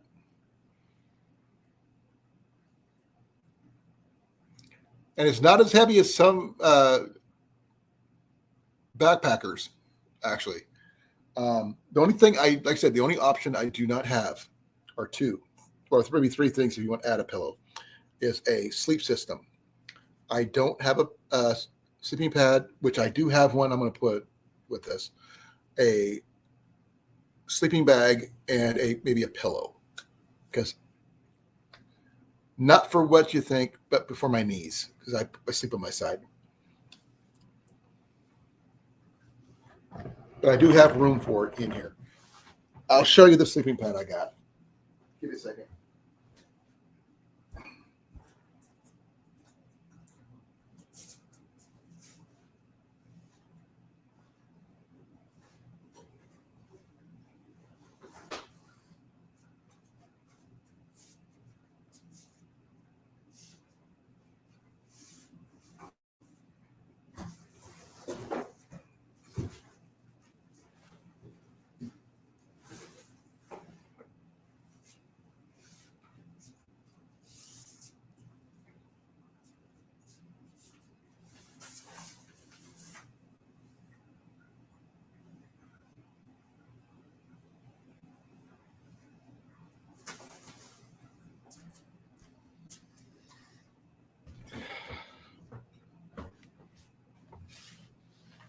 I've got one of two that I was thinking about putting in with this one, but this was actually the lightest one right here. And this one is the Big Agnes Q-Core SL. I do not have a pump for it at this time, though that is on my list. This weighs, I'm not sure how much this weighs. This has got an R value of 4.5, which is really important. That way, you're not sleeping directly on the ground. Even if you are sleeping on a footprint or a tent and stuff like that, you don't want to directly sleep on the ground. That's why I want to get another sleeping bag for this. I do have some quilts I could use, but I'm not a big fan of quilts per se because I like covering my feet. I've got another sleeping pad. It's a little different one. This one here is called a Beyond Home one, and which is really interesting. The stuff sack is actually the inflation device. Now, this one here can be folded down even smaller than what it is. I just have it like this for now. I don't know what the R value of this one is. Probably like 1.5 or something like that, maybe 2. But it's not as small as the Big Agnes. But it does compact very well, and the bag itself is the inflation device. So I do want to get a little powered pump for these. That way I don't have to worry about blowing it up. But to answer your guys' question, 31.5 pounds is how much my bug out bag weighs. My everyday carry bag is. Now, that's before I add this and a sleeping bag and a pillow. Now, I have backpacking pillows that are really small and tiny that don't weigh next to nothing that I plan on putting in with this. Now, if I'm going with a bug out bag situation, I'll swap all the gear into a different bag, something a little bit more comfortable, because this is not what you call the most comfortable of packs, but it is very convenient for an everyday carry. Now, I would have to strap this on the top or bottom because it doesn't quite fit inside. The same thing with my sleeping bag, but I have like 3 different sleeping bags I could try. And one is a Kelty and the other one is a military. The military one would probably go along with my bug out bag or but the Kelty would probably be for something like this. I'm comfortable with both. But 31.5 pounds total as it stands before I add anything else. I could show you, I've got a scale I picked up just for that purpose. Because everybody kept, I think it was Doug who kept on asking me what my exact pack weight was. I have never really weighed it before then. And I was actually surprised when I got it to this particular configuration that is lighter than I expected, which is nice. It's just going to take some practice to get everything where I want it. I do carry some things that some people may not consider necessary. I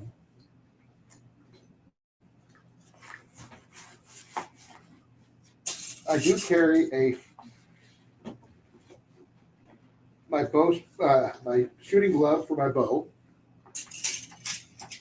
I also carry my headlamp, which that's considered necessary, I guess.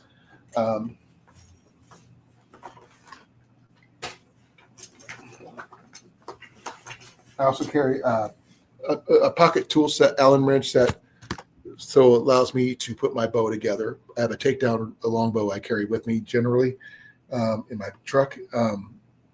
I can't carry my good Semic Sage with me because it's just a little bit too long for my bag, but I can carry everything else.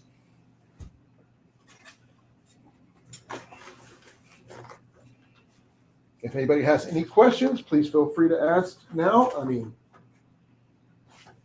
I'm packing everything up here, getting it back in my bag, balanced out.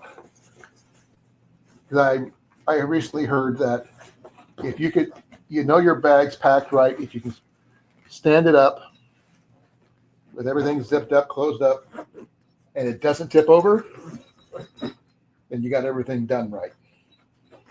Now, is this 100% my favorite bag? No. But this bag is the best one I could afford at the time with the money I had. I do have some more things I want to add to it.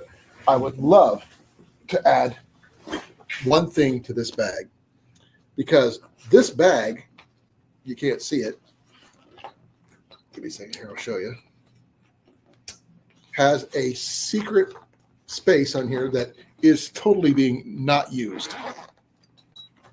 On the front part here, where you see all this molly webbing here, is a spot, as you can see, look at this, about wide, all the way down on both sides, is an open pocket. There's no zippers. There's no way to access this space. If I could access that space, that would make this thing so much more functional. But unfortunately, the inside is just like nylon lining. I would have to have them undo this right here, seam rip this one, add some canvas in here as an extra backing for a little bit more waterproofing, and open this up with a zipper or some kind of closure to add. I could use this space as well. Now this one, that's the only thing I would do extra, because if you look on this side, this is all extra space that's not being used. That's like that much on both sides, all the way down. I'm not sure how many liters that would be, but that would probably add another 10 liters to this pack that it doesn't have. It's just expandable space that doesn't being used.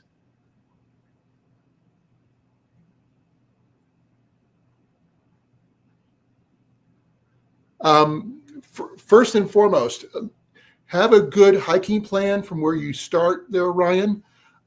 Also, have a person who knows your itinerary to the letter. When you leave, everything, because have a check-in points at check-in times. That way, people know where you're at. If you don't have a GPS, get one.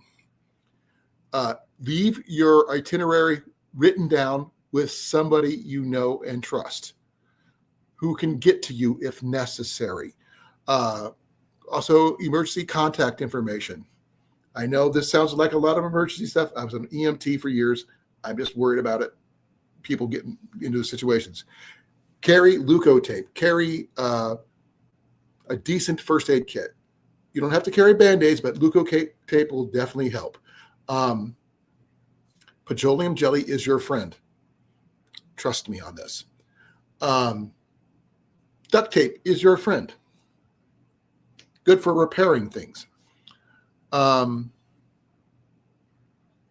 Filter your water, then boil it if necessary. If you can't boil it, use water purification tablets on top of that. You can never go wrong with over purifying your water. Hydration. Don't forget to drink. And also watch where you put your, are you using a tent or are you using a hammock? So that makes a difference too. And what time of year are you planning on going? Those are options.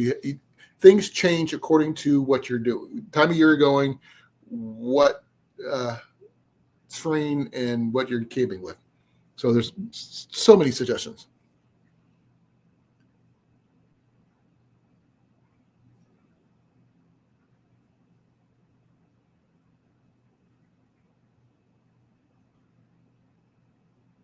That's cool about the salt bags there, Took.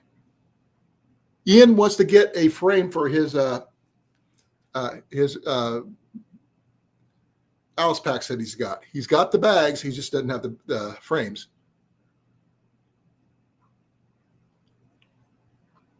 How many days, Ryan?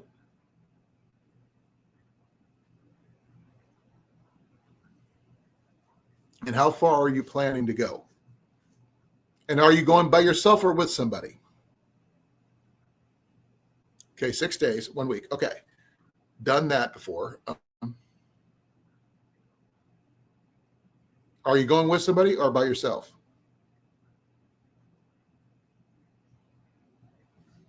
It's better if you have somebody with you.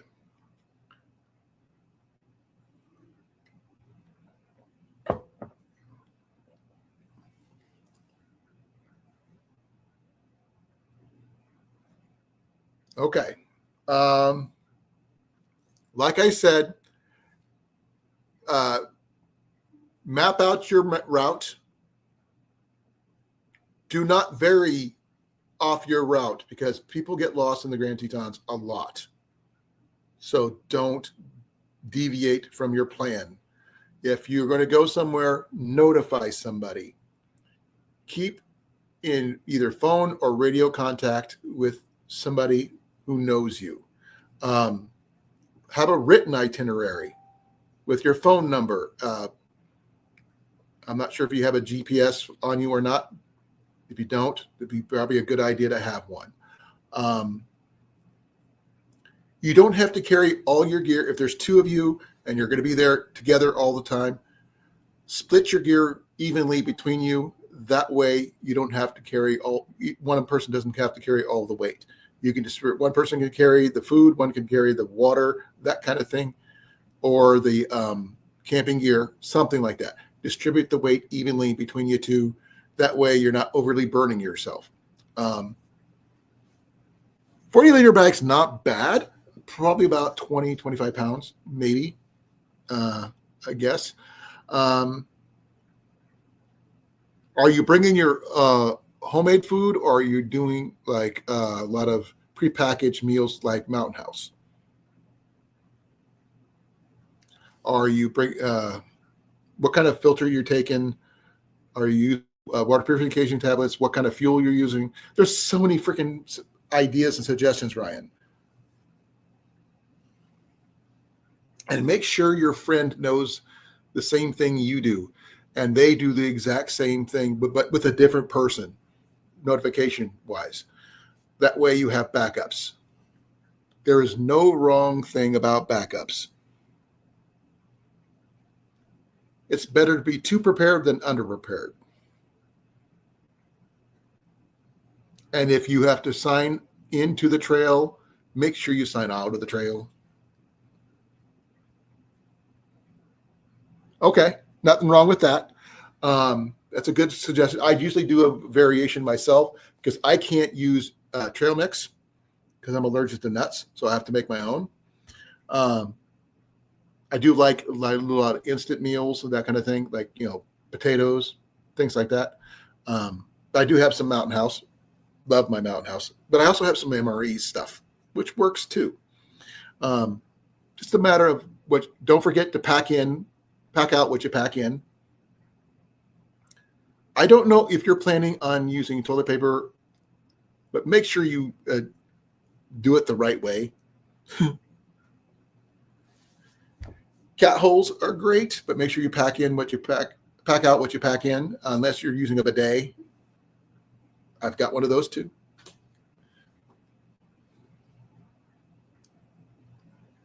So,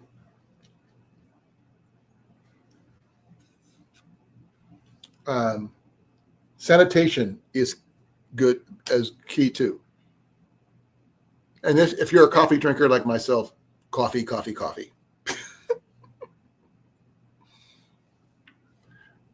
Just to let you know, the title of my coffee break is that ironic. It is the fact that this right here, as you can see, is a liter of, that's how much coffee I had when I started this live.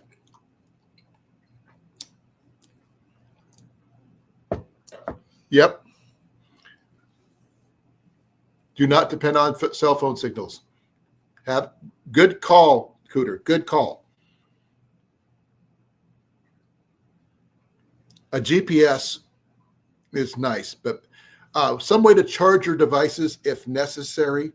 Yes, you can have battery packs, but remember, you got to count this in your weight as well. Solar panels are great if you can spare the time to actually sit and let them charge. Because if your devices don't charge, you can't use them. And try to keep everything dry as best you can. Pack everything you want to keep dry in Ziploc or dry bags or both. Ziplocs and dry bags. Always carry a second pair of shoes or socks or something like that where you can use for camp shoes to let your regular hiking shoes dry out while you're in camp. Let your feet breathe.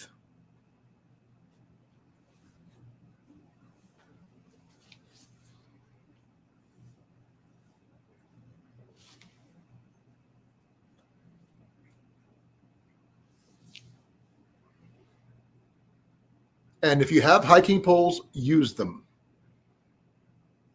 They're not just accessories. They do work and they do help. I actually have some setups I use with my hiking poles that I could use in conjunction with the tarps that I carry. So it's in conjunction to. So you never, I've set up several of my tarps in a tent configuration with just my hiking poles and some stakes. So depending on your tent and your sleeping situation, yeah.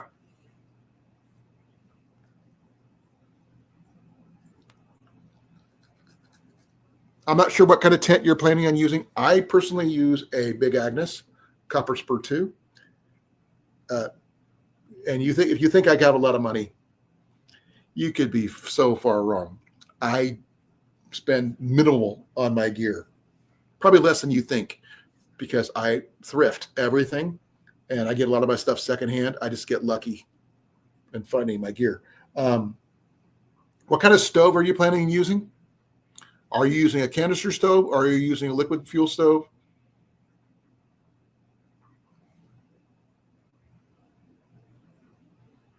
Myself, I like my alcohol stoves, but that's just me. But I do have liquid fuel stoves. I got a Whisper Light. Don't get me wrong. I do have some canister stoves, not the lightest one out there, but it works. It just depends on what you have and what you're comfortable with using. And always carry more than one way of starting fires. I carry about 16. I haven't counted, but I've got so many ferro rods and lighters and other things. Canister stuff. Okay. Pack in what you pack out what you pack in, like I said. Just because you guys got the same gear, you can redistribute your weights. Don't all carry one person carrying too much. Don't overburden yourself. Watch your knees, watch your ankles, and just be safe. A good plan will make your trip a lot much better. And I only ask for one thing. I want pictures. I have never been to that particular mountain range. I want to go. It's on my list. That and the Appalachian Trail, which I have not been to yet. I'm old. But I'm not out yet. I'm recovering from a knee injury. So make sure you keep your clothing dry, that kind of thing like that.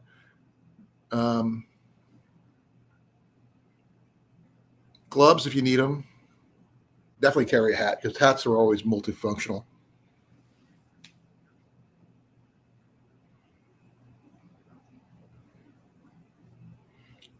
Are you using a pocket rocket or what kind of stove are you using? Personally, I just got a cheesy one from Walmart. Cost me next to nothing. And this one actually did cost me next to nothing because I got it secondhand. That's in my other gear. So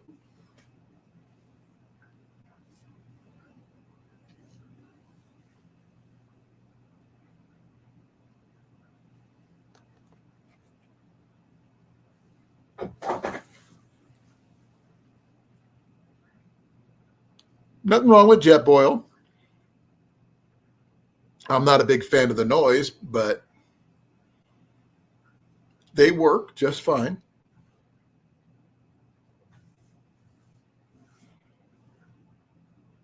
Everybody has their preferences. I'm not in a big hurry for things. The only time I would really worry about it is if I was like severely dehydrated and I had to boil water to drink it, which is not going to be likely to happen because of all the water filtration devices I have. Because I got my Sawyer Mini and I've got my MSR one here somewhere. Yeah. I got my MSR. here, so I always carry extras.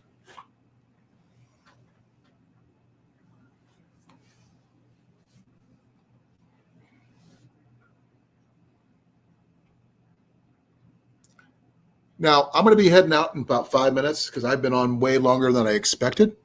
I've been on almost 5 hours. I'm going to see 7, 8, 9, 10, 11. Yeah, almost 4 hours. And I need to get some sleep. And I also need to clean up my mess here.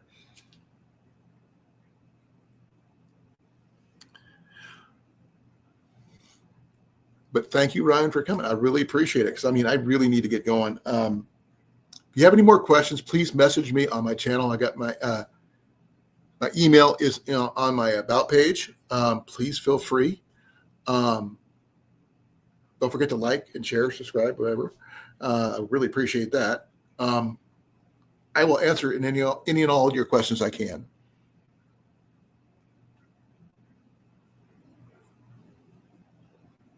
You're most welcome, brother. I really appreciate it.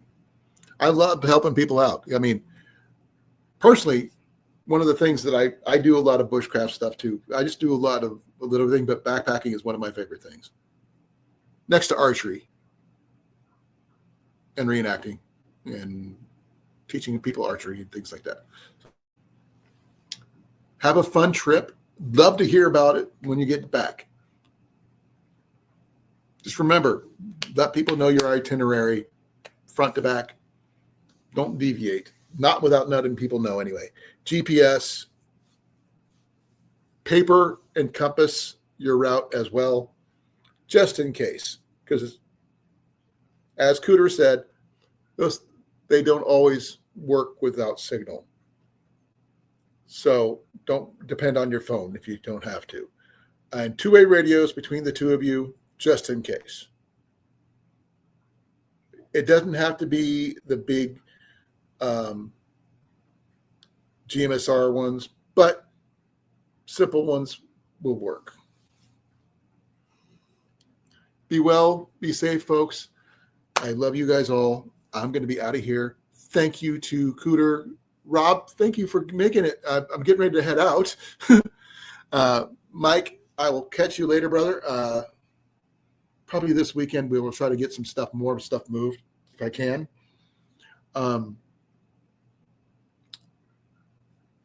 I'll let you know. Ryan, nice to meet you, brother. Glad you're going to have fun on that backpacking trip. I will help you as best I can. That's all I got right now. If anybody has any questions for me, please leave an email for me at kincaid67@gmail.com. It's on my about page. I'll answer any and all questions the best I have my ability. If you have any more questions, you leave a question below, comment below. I'd really appreciate that as well. So be well, be safe. I love you guys. Out of here. And I'm out of here in 5, 4, 3, 2, 1.